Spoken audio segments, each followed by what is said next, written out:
The billionaire secret wife. Episode 1। शहर के सबसे बड़े बिजनेसमैन आरव सिंघानिया का नाम हर कोई जानता था। उसके पास पैसा, शोहरत और ताकत सब कुछ था, लेकिन उसके दिल में सिर्फ एक खालीपन था। दूसरी तरफ थी रिया शर्मा, एक साधारण लड़की जो अपनी छोटी सी दुनिया में खुश थी। उसे नहीं पता था कि उसकी जिंदगी एक ऐसे इंसान से जुड़ने वाली है जिसकी वजह से उसकी पूरी दुनिया बदल जाएगी। एक रात बारिश में रिया की मुलाकात आरव से हुई। आरव घायल था और रिया ने बिना उसका नाम जाने उसकी मदद की। आरव ने पहली बार किसी की आंखों में अपने लिए सच्ची चिंता देखी थी। लेकिन अगले दिन जब रिया को पता चला कि जिस इंसान की उसने मदद की थी वह शहर का सबसे बड़ा और रहस्यमयी आदमी है, तो वह हैरान रह गई। आरव ने रिया को देखकर कहा, तुम्हें नहीं पता तुमने किसकी जिंदगी बचाई है और अब तुम्हारी जिंदगी भी बदलने वाली है। रिया डर गई। आप मुझसे क्या चाहते हैं? आरव ने एक ऐसा राज बताया जिसने रिया के पैरों तले जमीन खिसका दी। मुझे तुम्हारी मदद चाहिए क्योंकि दुनिया के सामने तुम्हें मेरी पत्नी बनकर रहना होगा। रिया ने हैरानी से उसे देखा। लेकिन मैं आपको जानती तक नहीं। आरव मुस्कुराया और बोला, यही तो वजह है कि मैंने तुम्हें चुना है। आखिर आरव को रिया की जरूरत क्यों थी? क्या ये सिर्फ एक सौदा था या इसके पीछे कोई पुराना राज छिपा था? रिया पूरी रात आरव की बातों के बारे में सोचती रही।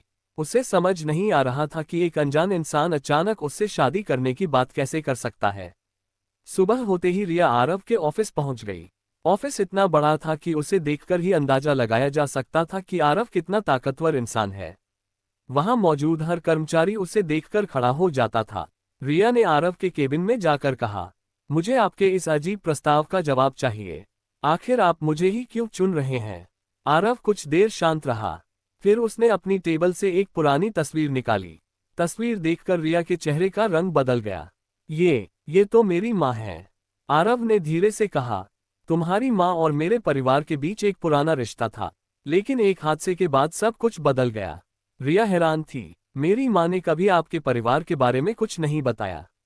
आरव ने उसकी आंखों में देखते हुए कहा, क्योंकि उन्हें पता था कि अगर ये सच बाहर आया तो तुम्हारी जिंदगी खतरे में पड़ सकती है। रिया डर गई। आप मुझे डरा क्यों रहे हैं? आरव ने कहा, मैं तुम्हें डराना नहीं चाहता रिया, मैं तुम्हें बचाना चाहता हूँ। रिया को आरव की बातों पर विश्वास करना मुश्किल था, लेकिन उसके पास कई सवाल थे जिनके जवाब सिर्फ आरव दे सकता था। कुछ देर बाद आरव ने एक कागज उसकी तरफ बढ़ाया। ये 1 साल का समझौता है। तुम मेरी पत्नी बनकर रहोगी और मैं तुम्हें तुम्हारी माँ से जुड़े हर सच के बारे में बताऊंगा। रिया ने कागज को देखा। उसके सामने उसकी पूरी जिंदगी बदलने का फैसला था। क्या वह एक अनजान इंसान की पत्नी बनने के लिए तैयार होगी? उसी समय ऑफिस का दरवाजा खुला और एक लड़की अंदर आई। वह आरव को देखकर मुस्कुराई।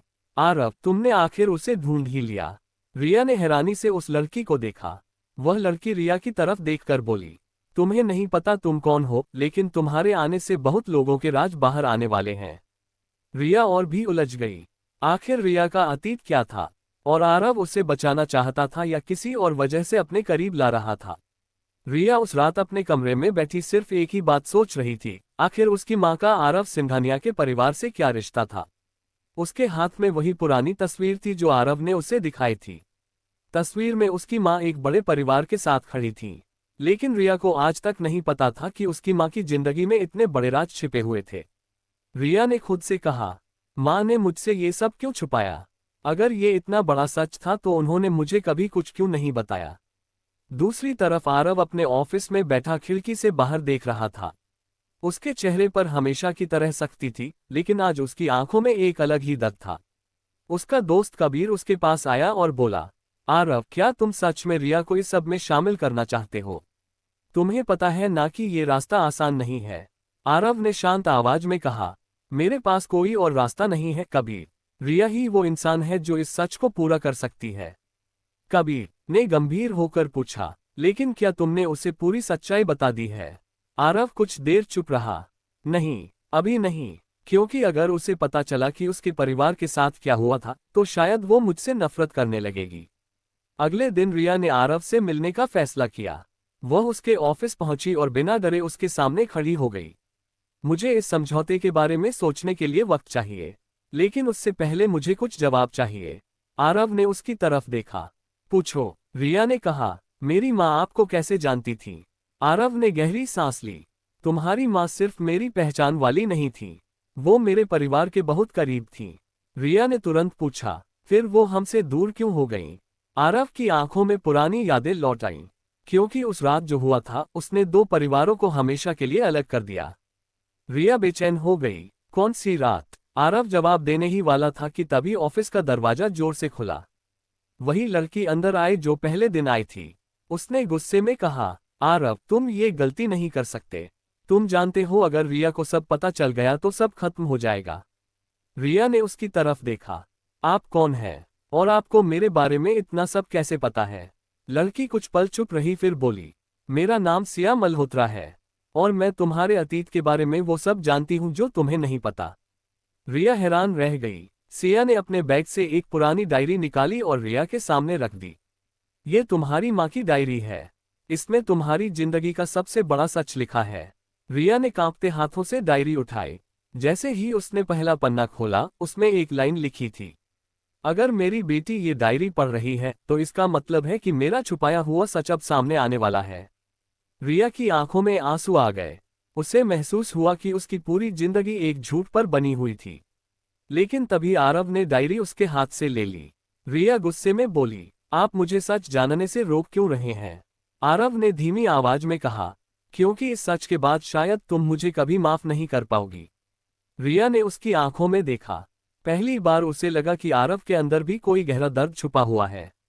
लेकिन सवाल अभी भी वही था, रिया की मां ने ऐसा कौन सा राज छुपाया था जिसने आरव जैसे ताकतवर इंसान को भी कमजोर बना दिया? और क्या रिया सच जानने के बाद आरव की जिंदगी का हिस्सा बनेगी? रिया के हाथ से डायरी छीनने के बाद कमरे में कुछ पल के लिए सन्नाटा छा गया। रिया गुस्से से आरव को देखने लगी। आपको कोई हक नहीं है मेरे सच को मुझसे छुपाने का। ये मेरी मां की आखिरी निशानी है। आरव ने डायरी को धीरे से टेबल पर रखा। मैं तुम्हारा सच नहीं छुपा रहा रिया। मैं बस तुम्हें उस दर्द से बचाना चाहता हूं जो इस डायरी के अंदर है। रिया ने बिना डरे कहा, मेरी जिंदगी के फैसले मैं खुद लूंगी। मुझे सच जानना है। आरव कुछ देर उसे देखता रहा। शायद पहली बार कोई उसके सामने इतनी हिम्मत से खड़ा हुआ था। उसने डायरी रिया को वापस दे दी। ठीक है, लेकिन जो भी पढ़ोगी उसके बाद तुम मुझे पहले जैसा इंसान नहीं समझ पाओगी। रिया ने धीरे से डायरी खोली। पहले पन्ने पर उसकी मां की लिखावट थी, रिया अगर तुम ये पढ़ रही हो तो शायद मैं तुम्हारे साथ नहीं हूं। मैंने तुमसे कई बातें छुपाई लेकिन मेरा मकसद हमेशा तुम्हें सुरक्षित रखना था। रिया की आंखें नम हो गईं। वह आगे पढ़ने लगी। सिंघानिया परिवार ने हमारी मदद की थी लेकिन एक दिन ऐसा सच सामने आया जिसने सब कुछ बदल दिया। रिया ने तुरंत आरव की तरफ देखा। सिंघानिया परिवार ने हमारी मदद की थी। आरव ने धीरे से सिर हिलाया। उनसे दूर क्यों हो गए? आरव की आवाज में दर्द था। क्योंकि मेरे परिवार पर एक ऐसा इल्जाम लगा था जिसकी वजह से तुम्हारी मां ने हमसे रिश्ता तोड़ लिया। रिया फिर डायरी पढ़ने लगी। अचानक एक पन्ने पर एक नाम लिखा था, विक्रम सिंघानिया। रिया ने पूछा, ये कौन है? आरव का चेहरा बदल गया। मेरे पिता। रिया ने देखा कि उस नाम को देखते ही आरव की आंखों में गुस्सा और दर्द दोनों आ गए। तभी सिया ने कहा, रिया तुम्हें पूरी कहानी नहीं पता। तुम्हारी माँ और आरव के पिता के बीच जो हुआ था वो आज तक एक रहस्य है। रिया ने हैरानी से पूछा, लेकिन मेरी माँ ने कभी आपके परिवार के बारे में कुछ नहीं बताया। सिया ने जवाब दिया, क्योंकि उन्हें डर था कि अगर ये सच बाहर आया तो कुछ लोग तुम्हें नुकसान पहुंचाने की कोशिश करेंगे। रिया चुप हो गई। उसे पहली बार एहसास हुआ कि उसकी साधारण सी जिंदगी के पीछे कितनी बड़ी कहानी छुपी हुई थी। उसी समय आरव के फोन पर एक कॉल आया। उसने फोन उठाया और कुछ सेकंड बाद उसका चेहरा गंभीर हो गया। कबीर की आवाज फोन पर आए, आरव हमें पता चल गया है कि रिया के बारे में किसी और को भी पता चल चुका है। आरव ने पूछा, कौन? कबीर ने कहा, वही इंसान जिसने सालों पहले तुम्हारे परिवार की जिंदगी बदल दी थी। आरव की आंखों में चिंता आ गई। उसने तुरंत रिया की तरफ देखा। रिया अब तुम्हें मेरे साथ रहना होगा। रिया ने पूछा, क्यों? आरव ने कहा, क्योंकि अब सिर्फ तुम्हारा सच नहीं, तुम्हारी सुरक्षा भी दांव पर है। रिया पहली बार आरव की बातों को गंभीरता से समझने लगी। लेकिन उसके मन में एक सवाल अभी भी था, अगर आरव सच में उसकी मदद करना चाहता था तो फिर उसने शादी का प्रस्ताव क्यों रखा? क्या ये सिर्फ एक मजबूरी थी या आरव के दिल में रिया के लिए कुछ और था? रिया के मन में हजारों सवाल घूम रहे थे। आरव की बातें उसे परेशान कर रही थीं। कभी उसे लगता था कि आरव सच में उसकी मदद करना चाहता है, लेकिन कभी लगता था कि वह उससे कुछ बड़ा सच छुपा रहा है। आरव ने रिया को उसके घर छोड़ने के लिए अपनी कार निकाली। पूरे रास्ते दोनों के बीच खामोशी रही। आखिर रिया ने चुप्पी तोड़ी। आरव, मुझे एक बात का जवाब चाहिए। आरव ने उसकी तरफ देखा। पूछो, रिया ने गंभीर होकर कहा। अगर तुम्हें मेरी सुरक्षा की चिंता थी तो तुमने मुझे अपनी पत्नी बनने के लिए क्यों कहा? तुम मेरी मदद किसी और तरीके से भी कर सकते थे। आरव कुछ देर शांत रहा। फिर उसने कहा, क्योंकि कुछ लोगों को विश्वास दिलाना जरूरी था कि तुम मेरी जिंदगी का हिस्सा हो। रिया ने हैरानी से पूछा, कौन लोग? आरव ने जवाब देने से पहले कार रोक दी। वही लोग जो तुम्हारे अतीत के पीछे हैं। रिया अब और परेशान हो गई। क्या मैं तुम्हारे लिए सिर्फ एक दिखावा हूं? आरव ने उसकी आंखों में देखा। शुरुआत में शायद हाँ, लेकिन अब बात सिर्फ एक समझौते की नहीं रही। रिया कुछ समझ नहीं पाए। आरव पहली बार अपने दिल की बात कहना चाहता था, लेकिन उसने खुद को रोक लिया। अगले दिन रिया अपनी माँ की डायरी लेकर बैठी थी। वो हर पन्ने को ध्यान से पढ़ रही थी। अचानक उसे एक पन्ने के पीछे कुछ छुपा हुआ मिला। एक छोटी सी चाबी। उस चाबी के साथ एक पर्ची थी। रिया, जब तुम्हें लगे कि तुम सच जानने के लिए तैयार हो, तब इस चाबी का इस्तेमाल करना। इसमें तुम्हारे परिवार का सबसे बड़ा राज छुपा है। रिया हैरान रह गई। वह तुरंत आरव के पास गई। मुझे ये मिला है। आरव ने चाबी देखते ही पहचान लिया। उसका चेहरा बदल गया। ये चाबी तुम्हारे पास कैसे आई? पल चुप रहा। फिर बोला, हमें इसे खोलना होगा। दोनों उस जगह पहुंचे जहां आरव ने बताया कि इस चाबी से एक पुराना लॉकर खुल सकता है। लॉकर खुलते ही अंदर कुछ पुराने कागज और एक फोटो मिली। फोटो देखकर रिया के हाथ कांपने लगे। उस तस्वीर में उसकी मां, आरव के पिता और एक छोटा बच्चा था। रिया ने धीरे से पूछा, ये बच्चा कौन है? आरव ने फोटो को देखा और उसकी आवाज धीमी हो गई। ये बच्चा मैं हूँ। रिया हैरान रह गई। लेकिन मेरी माँ आपके बचपन की फोटो में क्यों है? आरव ने जवाब देने के लिए मुंह खोला ही था कि तभी पीछे से किसी की आवाज आई। क्योंकि तुम्हारी माँ सिर्फ आरव के परिवार को नहीं जानती थी, वो इस परिवार का हिस्सा थी। दोनों ने पीछे मुड़कर देखा। सामने एक बुजुर्ग आदमी खड़ा था। आरव उसे देखकर चौंक गया। आप इतने सालों बाद वापस कैसे आए? उस आदमी ने मुस्कुराकर कहा, क्योंकि अब वो सच बताने का समय आ गया है, जिसे मैंने इतने सालों से छुपा रखा था। रिया की धड़कन तेज हो गई। आखिर उसकी मां का सिंघानिया परिवार से क्या रिश्ता था? और वह बच्चा आरव के साथ उस तस्वीर में क्यों था? कमरे में खामोशी छा गई थी। रिया उस बुजुर्ग आदमी को देख रही थी, जिसके आने से जैसे कई साल पुराने राज फिर से जिंदा हो गए थे। आरव ने गंभीर आवाज में पूछा, आप इतने सालों तक कहाँ थे, राजेश अंकल? और अब वापस क्यों आए हैं? राजेश ने गहरी सांस ली। क्योंकि अब वो समय आ गया है जब रिया को सच पता होना चाहिए। रिया बेचैनी से बोली, कौन सा सच? मेरी माँ के बारे में? मेरे परिवार के बारे में? राजेश ने धीरे से सिर हिलाया। हाँ रिया, तुम्हारी माँ और सिंघानिया परिवार के बीच सिर्फ पहचान नहीं थी, एक ऐसा रिश्ता था जिसे कुछ लोगों ने छुपाने की कोशिश की। रिया की आंखों में सवाल थे। लेकिन मेरी माँ ने मुझे कभी कुछ क्यों नहीं बताया? राजेश ने जवाब दिया, क्योंकि वो तुम्हें एक सामान्य जिंदगी देना चाहती थी। वो नहीं चाहती थी कि तुम्हें पुराने झगड़ों और रहस्यों का बोझ उठाना पड़े। आरव चुपचाप सब सुन रहा था। रिया ने उसकी तरफ देखा। और आपको ये सब पहले से पता था? आरव ने नजरें झुका ली।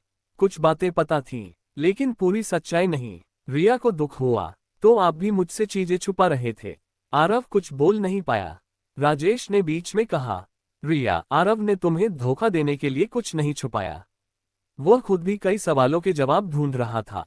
रिया ने डायरी और फोटो को देखा। मुझे पूरी कहानी जाननी है। राजेश ने पुराने कागजों का एक बंडल निकाला। सालों पहले तुम्हारी माँ और विक्रम सिंघानिया ने मिलकर एक बड़ा फैसला लिया था। उन्होंने कुछ लोगों की सच्चाई सामने लाने की कोशिश की थी।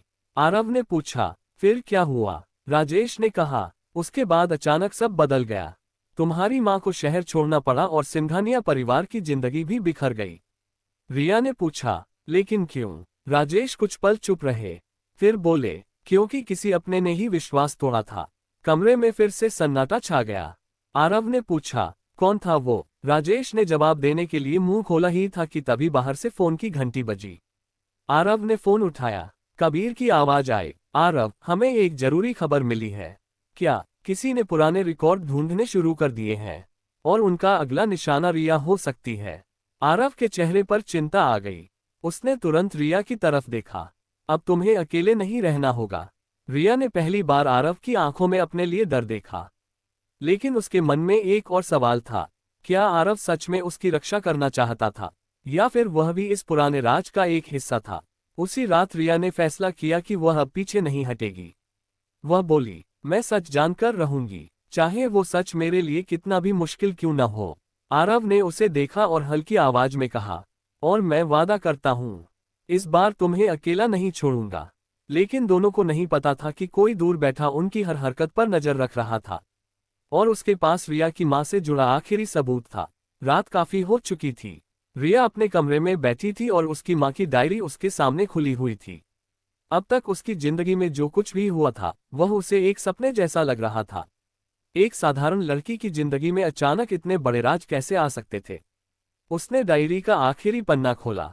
वहां सिर्फ एक लाइन लिखी थी, रिया, अगर कभी तुम्हें लगे कि तुम अकेली हो तो याद रखना, एक इंसान ऐसा है जो तुम्हारी हमेशा रक्षा करेगा।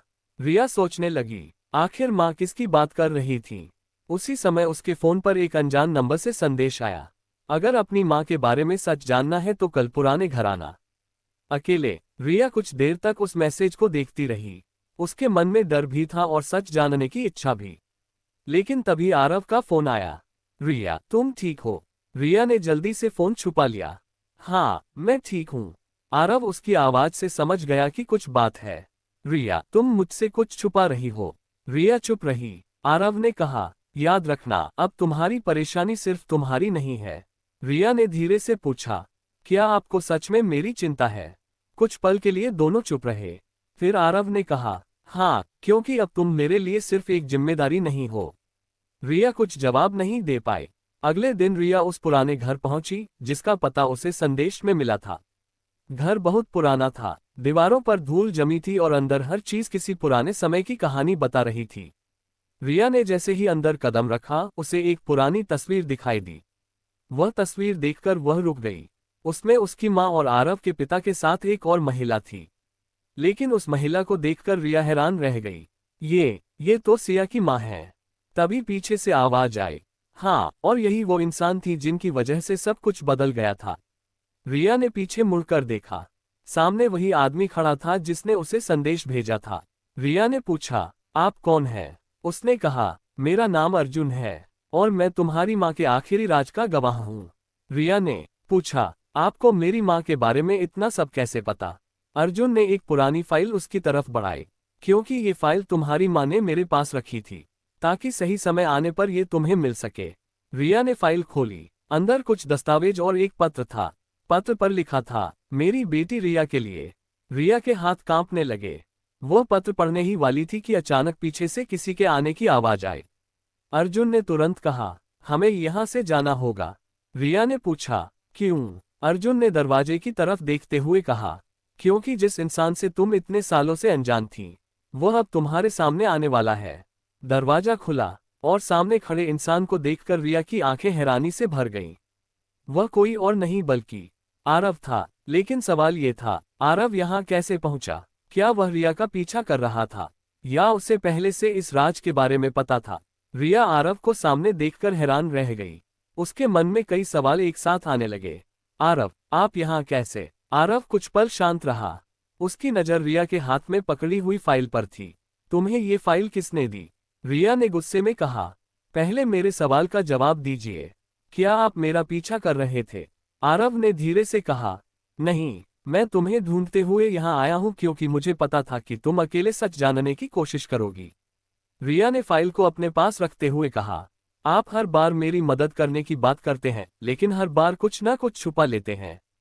आरव के पास इस बात का कोई जवाब नहीं था। अर्जुन ने दोनों को देखते हुए कहा, शायद अब समय आ गया है कि आरव भी वो सच बताए जो उसने इतने सालों से छुपा कर रखा है। रिया ने हैरानी से आरव की तरफ देखा, आपके पास भी कोई राज है? आरव ने गहरी सांस ली। हाँ, रिया। कमरे में खामोशी छा गई। आरव ने कहना शुरू किया, जब मैं छोटा था तब तुम्हारी माँ मेरे परिवार के बहुत करीब थी। उन्होंने मेरे पिता की एक बड़ी गलती को सुधारने की कोशिश की थी। रिया ने पूछा, कौन सी गलती? आरव ने कहा, मेरे पिता पर एक ऐसा इल्जाम लगा था जिसकी वजह से 2 परिवार अलग हो गए। लेकिन सच ये था कि पूरी कहानी वैसी नहीं थी जैसी सबको दिखाई गई। अर्जुन ने सिर हिलाया। आरव सही कह रहा है। असली सच्चाई कुछ और थी। रिया ने फाइल खोली। अंदर एक पुराना दस्तावेज था जिसमें कई नाम लिखे हुए थे, लेकिन सबसे नीचे एक नाम देखकर उसकी आंखें रुक गईं। विक्रम सिंघानिया। रिया ने पूछा, इसमें आरव के पिता का नाम क्यों है? आरव ने धीरे से कहा, क्योंकि मेरे पिता उस राज का हिस्सा थे, लेकिन अकेले जिम्मेदार नहीं थे। तभी फाइल में रखा एक पत्र नीचे गिर गया। रिया ने उसे उठाया। वह उसकी माँ का पत्र था। उसमें लिखा था, रिया, अगर तुम ये पत्र पढ़ रही हो तो समझना कि अब सच छुपाने का कोई मतलब नहीं है। जिस इंसान पर दुनिया ने शक किया, शायद वह उतना गलत नहीं था। रिया की आंखें नम हो गईं। माँ किसकी बात कर रही थी? आरव ने धीरे से कहा, शायद मेरे पिता की। तभी अचानक बाहर से किसी गाड़ी के रुकने की आवाज आई। अर्जुन खिड़की से बाहर देखने लगा। उसके चेहरे पर चिंता आ गई। हमें तुरंत यहाँ से निकलना होगा। रिया ने पूछा, क्यों? अर्जुन ने कहा, क्योंकि जिस इंसान ने सालों पहले ये राज छुपाया था, उसे पता चल चुका है कि रिया सच तक पहुंच गई है। आरव ने रिया की तरफ देखा। अब उसे समझ आ गया था कि खतरा सिर्फ पुराने राज का नहीं था, बल्कि उस सच का था जो कई लोगों की जिंदगी बदल सकता था। लेकिन जाने से पहले रिया ने एक फैसला लिया। अब मैं पीछे नहीं हटूंगी। मुझे पूरा सच जानना है। आरव ने सिर हिलाया। ठीक है, अब हम ये सच साथ मिलकर ढूंढेंगे। लेकिन उन्हें नहीं पता था कि उनके पास ज्यादा समय नहीं था, क्योंकि कोई ऐसा इंसान वापस आ चुका था जो रिया की मां के अतीत को हमेशा के लिए दफन करना चाहता था। पुराने घर से निकलते समय रिया के मन में सिर्फ एक ही बात चल रही थी, आखिर उसकी मां ने इतने सालों तक कौन सा सच छुपा कर रखा था। आरव कार चला रहा था और रिया खामोशी से खिड़की के बाहर देख रही थी। कुछ देर बाद रिया ने कहा, आरव, मुझे आपसे एक बात पूछनी है। पूछो। अगर आपको पहले से पता था कि मेरे परिवार और आपके परिवार के बीच इतना बड़ा रिश्ता है, तो आपने मुझे पहले क्यों नहीं बताया? आरव ने कुछ पल सोचने के बाद कहा, क्योंकि मुझे डर था कि अगर मैंने तुम्हें सब कुछ बता दिया तो तुम मुझसे दूर हो जाओगी। रिया ने उसकी तरफ देखा। आपको लगता था कि मैं सच जानकर आपसे नफरत करूंगी। आरव ने धीमी आवाज में कहा, मुझे नहीं पता था कि तुम क्या सोचोगी, लेकिन मैं तुम्हें खोना नहीं चाहता था। रिया कुछ पल चुप रही। पहली बार उसे महसूस हुआ कि आरव के पीछे सिर्फ ताकत और गुस्सा नहीं, बल्कि कई अधूरे दर्द भी छुपे हैं। उधर सिया अपने घर में परेशान बैठी थी। उसके हाथ में एक पुरानी तस्वीर थी। वह तस्वीर देखकर उसकी आंखों में आंसू आ गए। इतने सालों बाद भी ये सच वापस क्यों आ गया? तभी उसके फोन पर एक कॉल आया। तुम्हें पता है, रिया को सब पता चल रहा है। सिया डर गई। आप कौन बोल रहे हैं? सामने से आवाज आई, वही इंसान जो जानता है कि तुम्हारी माँ और रिया की माँ के बीच क्या हुआ था। सिया ने घबराकर फोन काट दिया, लेकिन अब उसे समझ आ गया था कि पुराने राज फिर से सामने आने लगे हैं। अगले दिन आरव रिया को अपने घर लेकर गया। रिया ने पहली बार सिंघानिया हवेली देखी। इतना बड़ा घर देखकर वह हैरान रह गई। आरव ने कहा, ये वही जगह है जहां से ये कहानी शुरू हुई थी। घर के अंदर जाते ही रिया की नजर एक पुराने कमरे पर पड़ी। उस कमरे का दरवाजा बंद था। रिया ने पूछा, ये कमरा बंद क्यों है? आरव कुछ बोलने वाला था कि तभी वहां एक बुजुर्ग महिला आ गई। उन्होंने रिया को देखते ही कहा, तुम बिल्कुल अपनी माँ जैसी दिखती हो। रिया ने हैरानी से पूछा, आप मेरी माँ को जानती थी? महिला की आंखों में पुराने दर्द की झलक थी। हाँ, तुम्हारी माँ मेरी सबसे अच्छी दोस्त थी। आरव ने कहा, दादी, अब रिया को सब जानना होगा। महिला ने रिया का हाथ पकड़ा और बोली, तुम्हारी माँ ने तुम्हें बचाने के लिए बहुत बड़ा फैसला लिया था। रिया ने पूछा, कैसा फैसला? महिला ने बंद कमरे की तरफ देखा। इस कमरे में वो आखिरी चीज रखी है जो तुम्हारी माँ तुम्हारे लिए छोड़ गई थी। रिया की धड़कन तेज हो गई। आरव ने कमरे का ताला खोला। अंदर एक पुराना बॉक्स रखा था। रिया ने कांपते हाथों से बॉक्स खोला। उसके अंदर एक चिट्ठी और एक लॉकेट था। चिट्ठी पर लिखा था, रिया, अगर ये तुम्हारे हाथों तक पहुंच गया है तो समझना कि अब तुम्हें अपने जन्म से जुड़ा सबसे बड़ा सच जानने का समय आ गया है। रिया की आंखें बड़ी हो गईं। जन्म से जुड़ा सच? आरव भी हैरान था, क्योंकि ये ऐसा राज था जिसके बारे में उसे भी कुछ पता नहीं था। आखिर रिया की पहचान का क्या सच था, और उसकी मां ने ऐसा कौन सा राज छुपाया था जिसने इतने बड़े परिवार की जिंदगी बदल दी? कमरे में मौजूद हर इंसान की नजर उस चिट्ठी पर थी। रिया के हाथ कांप रहे थे। उसे समझ नहीं आ रहा था कि आखिर उसकी मां ने उसके जन्म से जुड़ा कौन सा सच छुपाया था। उसने धीरे धीरे चिट्ठी खोली। मेरी प्यारी रिया, अगर तुम ये पत्र पढ़ रही हो तो इसका मतलब है कि अब तुम इतनी मजबूत हो चुकी हो कि सच का सामना कर सको। मैंने तुमसे एक बात छुपाई थी, लेकिन मेरा इरादा कभी तुम्हें धोखा देना नहीं था। रिया की आंखों में आंसू आ गए। माँ, आपने मुझसे क्या छुपाया था? वह आगे पढ़ने लगी। तुम सिर्फ मेरी बेटी नहीं हो, तुम दो परिवारों के बीच जुड़े एक पुराने रिश्ते की आखिरी उम्मीद हो। रिया हैरान रह गई। उसने तुरंत आरव की तरफ देखा। इसका मतलब क्या है? आरव भी चुप था। उसे भी इस सच के बारे में कुछ पता नहीं था। तभी आरव की दादी ने धीमी आवाज में कहा, रिया, तुम्हारी माँ ने तुम्हें हमेशा एक आम लड़की की तरह पाला, लेकिन सच ये है कि तुम्हारा रिश्ता इस परिवार से बहुत पुराना है। रिया ने पूछा, लेकिन कैसे? दादी ने कहा, क्योंकि तुम्हारी माँ ने मेरे परिवार को टूटने से बचाया था। उन्होंने एक ऐसा सच अपने पास रखा जिसकी वजह से कई लोगों की जिंदगी बदल सकती थी। तभी आरव को उस पुराने कमरे में एक और कागज मिला। उस पर एक तारीख लिखी थी। आरव ने उसे देखते ही पहचान लिया। ये वही दिन है जिस दिन मेरे पिता के साथ वो घटना हुई थी। रिया ने पूछा, उस दिन क्या हुआ था? आरव ने जवाब देने के लिए मुंह खोला ही था कि अचानक हवेली का दरवाजा खुलने की आवाज आई। सबने पीछे मुड़कर देखा। सामने एक आदमी खड़ा था। उसके चेहरे पर आत्मविश्वास भरी मुस्कान थी। कितना अच्छा हुआ कि मैं सही समय पर आ गया। आरव का चेहरा बदल गया। आप यहाँ कैसे आए? वह आदमी बोला, क्योंकि मुझे पता था कि एक दिन रिया को सच पता चल ही जाएगा। रिया ने पूछा, आप कौन हैं? उसने मुस्कुराकर कहा, मैं वो इंसान हूं जो तुम्हारी माँ के आखिरी दिनों का गवाह था। आरव ने सख्त आवाज में कहा, यहाँ से चले जाए। लेकिन उस आदमी ने एक फाइल आगे बढ़ा दी। इसमें वो सच है जो आरव को भी नहीं पता। रिया ने फाइल की तरफ देखा। उसके अंदर एक पुरानी रिपोर्ट थी। रिपोर्ट के ऊपर लिखा था, सिंघानिया परिवार का छुपा हुआ उत्तराधिकारी। रिया और आरव दोनों हैरान रह गए, क्योंकि उस रिपोर्ट में एक ऐसा नाम था जिसकी किसी ने उम्मीद नहीं की थी। रिया ने जैसे ही आखिरी लाइन पढ़ी, उसकी आंखें खुली रह गईं। ये कैसे हो सकता है? आरव ने पूछा, क्या लिखा है इसमें? रिया ने कांपती आवाज में कहा, इसमें लिखा है कि मेरी माँ ने मुझे सिर्फ एक बेटी की तरह नहीं, बल्कि एक बहुत बड़े राज की रखवाली करने वाली बनाकर पाला था। कमरे में फिर से सन्नाटा छा गया। अब सवाल सिर्फ रिया के अतीत का नहीं था, बल्कि उसके आने वाले कल का भी था। रिया के हाथ अब भी कांप रहे थे। उसने फाइल को दोबारा खोला और हर पन्ना ध्यान से पढ़ने लगी। आरव, उसकी दादी और बाकी सभी लोग उसकी तरफ देख रहे थे। कमरे में इतनी खामोशी थी कि घड़ी की टिक टिक भी साफ सुनाई दे रही थी। आरव ने धीरे से पूछा, रिया, आखिर उसमें लिखा क्या है? रिया ने कांपती आवाज में कहा, इसमें लिखा है कि सिंघानिया ग्रुप की पूरी संपत्ति और कंपनी पर सिर्फ परिवार का अधिकार नहीं है, बल्कि एक ऐसे उत्तराधिकारी का भी अधिकार है जिसकी पहचान सालों पहले छुपा दी गई थी। इतना सुनते ही आरव की दादी की आंखें फैल गईं। उन्होंने तुरंत फाइल अपने हाथ में ले ली। कुछ सेकंड तक पढ़ने के बाद उनके हाथ भी कांपने लगे। उन्होंने धीमी आवाज में कहा, नहीं, ये सच नहीं हो सकता।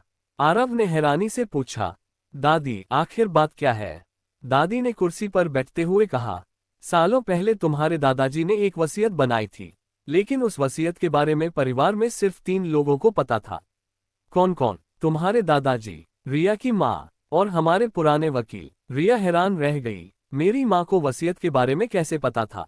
दादी ने गहरी सांस ली, क्योंकि तुम्हारी माँ हमारे परिवार के कानूनी मामलों में मदद करती थी। उन्हें दादाजी बहुत भरोसेमंद मानते थे। इतने में वही आदमी जिसने फाइल लाकर दी थी, मुस्कुराने लगा। वह बोला, लेकिन किसी ने उस वसीयत को बदलने की कोशिश की थी। आरव गुस्से में उसके पास पहुंच गया। सीधे सीधे बताओ, किसने? वह आदमी मुस्कुराया, अगर अभी नाम बता दूंगा तो खेल यहीं खत्म हो जाएगा। आरव ने उसका कॉलर पकड़ लिया। मेरे सब्र का इम्तिहान मत लो। रिया ने तुरंत आरव का हाथ पकड़ लिया। आरव, शांत हो जाए, हमें गुस्से से नहीं, सच से जीतना होगा। आरव ने धीरे धीरे उसका कॉलर छोड़ दिया। पहली बार उसने महसूस किया कि रिया सिर्फ बहादुर नहीं, बल्कि समझदार भी है। तभी अचानक हवेली की सारी लाइटें बंद हो गईं। पूरा कमरा अंधेरे में डूब गया। रिया डरकर बोली, आरव, आप कहाँ हैं? आरव ने तुरंत उसका हाथ पकड़ लिया। मैं यहीं हूँ, घबराना मत। उसी समय ऊपर की मंजिल से किसी के भागने की आवाज आई। धड़ाम। किसी दरवाजे के जोर से बंद होने की आवाज गूंज उठी। कबीर ने टॉर्च जलाते हुए कहा, कोई हवेली के अंदर घुस आया है। आरव तुरंत सीढ़ियों की तरफ भागा। रिया भी उसके पीछे दौड़ी। ऊपर पहुंचकर उन्होंने देखा कि लाइब्रेरी का दरवाजा खुला हुआ था। अंदर सारी अलमारियां बिखरी पड़ी थीं। कई फाइलें जमीन पर फैली हुई थीं और वसीयत वाली फाइल गायब थी। आरव ने गुस्से में मुट्ठी भींच ली। कोई हमारे पहुंचने से पहले यहां आ चुका था। तभी रिया की नजर जमीन पर पड़े एक छोटे से चांदी के लॉकेट पर पड़ी। उसने उसे उठाया। लॉकेट के पीछे एक अक्षर खुदा हुआ था, आर। रिया ने हैरानी से कहा, ये लॉकेट मैंने पहले भी कहीं देखा है। उसी समय दादी ऊपर आईं। जैसे ही उनकी नजर लॉकेट पर पड़ी, उनके चेहरे का रंग उड़ गया। उन्होंने कांपती आवाज में कहा, हे भगवान, इसका मतलब वो वापस आ चुका है। रिया ने तुरंत पूछा, कौन? दादी की आंखों में डर साफ दिखाई दे रहा था। उन्होंने धीरे से कहा, वही इंसान जिसे हमने 20 साल पहले हमेशा के लिए खो दिया था। रिया और आरव एक दूसरे को देखने लगे। अगर वो इंसान सच में वापस आ गया था, तो अब सिर्फ एक राज नहीं, बल्कि पूरी सिंघानिया फैमिली खतरे में थी। हवेली की लाइब्रेरी में फैला सन्नाटा अब पहले से भी ज्यादा डरावना लग रहा था। दादी की कांपती आवाज अभी भी सबके कानों में गूंज रही थी। वो वापस आ चुका है। रिया ने घबराकर पूछा, दादी, आखिर वो कौन है? दादी ने गहरी सांस ली और पास की कुर्सी पर बैठ गईं। उनकी आंखों में 20 साल पुरानी यादें तैरने लगीं। उसका नाम रणवीर मल्होत्रा है। आरव का चेहरा सख्त हो गया। रणवीर? लेकिन वो तो। दादी ने उसकी बात काट दी। सबको यही लगा था कि उसकी मौत हो चुकी है। लेकिन अगर ये लॉकेट यहाँ मिला है, तो इसका मतलब है कि वो जिंदा है। रिया ने लॉकेट को गौर से देखा। उसके पीछे सिर्फ आर नहीं, बल्कि एक छोटी सी तलवार का निशान भी बना था। अर्जुन अचानक घबरा गया। ये वही निशान है जो रणवीर अपने हर काम के बाद छोड़ता था। आरव ने तुरंत कबीर से कहा, पूरी हवेली की सुरक्षा बढ़ा दो, कोई अंदर या बाहर नहीं जाएगा। कबीर ने तुरंत अपने लोगों को फोन कर दिया। कुछ ही मिनटों में हवेली के चारों तरफ सिक्योरिटी तैनात हो गई। उसी रात रिया अपने कमरे में अकेली बैठी थी। उसके सामने माँ की डायरी, लॉकेट और वह पुरानी फाइल रखी थी। वह बार बार सोच रही थी, क्या मेरी माँ रणवीर को जानती थी? तभी अचानक खिड़की के बाहर किसी की परछाई दिखाई दी। रिया धीरे धीरे खिड़की की तरफ बढ़ी, लेकिन जैसे ही उसने पर्दा हटाया, बाहर कोई नहीं था, सिर्फ एक सफेद लिफाफा खिड़की पर रखा था। रिया ने कांपते हाथों से लिफाफा उठाया। उसके अंदर सिर्फ एक कागज था। उस पर लाल स्याही से लिखा था, रिया, सच जानना चाहती हो तो अपनी माँ की मौत का असली कारण ढूंढो। रिया का दिल तेजी से धड़कने लगा। वह तुरंत आरव के कमरे की तरफ भागी। आरव अभी भी अपने स्टडी रूम में पुराने दस्तावेज देख रहा था। रिया ने दरवाजा खोला। आरव, ये देखिए। आरव ने चिट्ठी पढ़ी। उसका चेहरा गंभीर हो गया। ये चिट्ठी हवेली के अंदर किसी ने रखी है। रिया हैरान रह गई। मतलब, दुश्मन हमारे बहुत करीब है। आरव ने धीरे से सिर हिलाया। हाँ, और शायद वो हमारे बीच ही मौजूद है। अगली सुबह आरव ने पूरे स्टाफ को हॉल में बुलाया। करीब 30 लोग लाइन में खड़े थे। रिया सबके चेहरे ध्यान से देख रही थी। तभी उसकी नजर एक नए नौकर पर पड़ी। वह बार बार अपनी जेब छुपाने की कोशिश कर रहा था। रिया को कुछ अजीब लगा। उसने धीरे से आरव से कहा, वो आदमी कुछ छुपा रहा है। आरव ने बिना कुछ कहे कबीर को इशारा किया। कबीर उस नौकर के पास गया। जेब में क्या है? नौकर घबरा गया। कुछ नहीं साहब। कबीर ने उसकी जेब से एक छोटा मोबाइल फोन निकाला। फोन की स्क्रीन पर आखिरी मैसेज खुला हुआ था, काम हो गया। लड़की को डर लगना शुरू हो गया है। अगला आदेश भेजिए। आरव का गुस्सा फूट पड़ा। ये मैसेज किसे भेज रहे थे? नौकर डर के मारे कांपने लगा। मैं नहीं बता सकता, आरव ने सख्त आवाज में कहा। अगर नहीं बताया तो पुलिस बताएगी। नौकर रोने लगा। मैंने सिर्फ पैसे के लिए ये काम किया। मुझे नहीं पता असली मालिक कौन है। इतने में उस नौकर के मोबाइल पर फिर एक नया मैसेज आया। सबने स्क्रीन की तरफ देखा। मैसेज में लिखा था, अगर जिंदा रहना चाहते हो तो तुरंत वहां से निकल जाओ। आरव को सच कभी मत बताना। मैसेज पढ़ते ही नौकर का चेहरा पीला पड़ गया। उसने घबराकर खिड़की की तरफ देखा और अगले ही पल वह पूरी ताकत से भागने लगा। आरव और कबीर उसके पीछे दौड़े, लेकिन जैसे ही नौकर हवेली के मुख्य गेट तक पहुंचा, धड़ाम, एक तेज रफ्तार काली एसयूवी ने उसे टक्कर मार दी। गाड़ी बिना रुके वहां से भाग गई। नौकर सड़क पर बेहोश पड़ा था, लेकिन उसके होठों पर आखिरी शब्द थे, रणवीर वापस आ गया। रिया की आंखों में डर साफ दिखाई दे रहा था। अब यह सिर्फ एक पारिवारिक रहस्य नहीं था, यह एक खतरनाक खेल बन चुका था जिसमें अगला निशाना शायद रिया थी। हवेली के बाहर अफरा तफरी मच गई। सिक्योरिटी गार्ड कबीर और आरव तुरंत घायल नौकर के पास पहुंचे। रिया भी दौड़ती हुई वहां पहुंची। नौकर मुश्किल से सांस ले पा रहा था। उसने कांपते हुए आरव का हाथ पकड़ा। साहब, मैंने पैसे के लालच में गलती कर दी। आरव झुककर बोला, किसने भेजा था तुम्हें? नौकर ने बोलने की कोशिश की।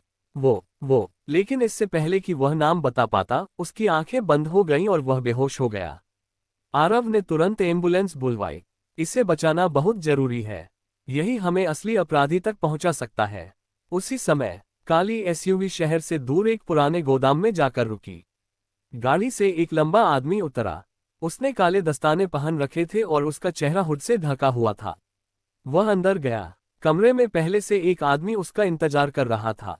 काम पूरा हुआ, हुड वाला आदमी बोला। नहीं, वो अभी जिंदा है। सामने बैठा आदमी गुस्से में खड़ा हो गया।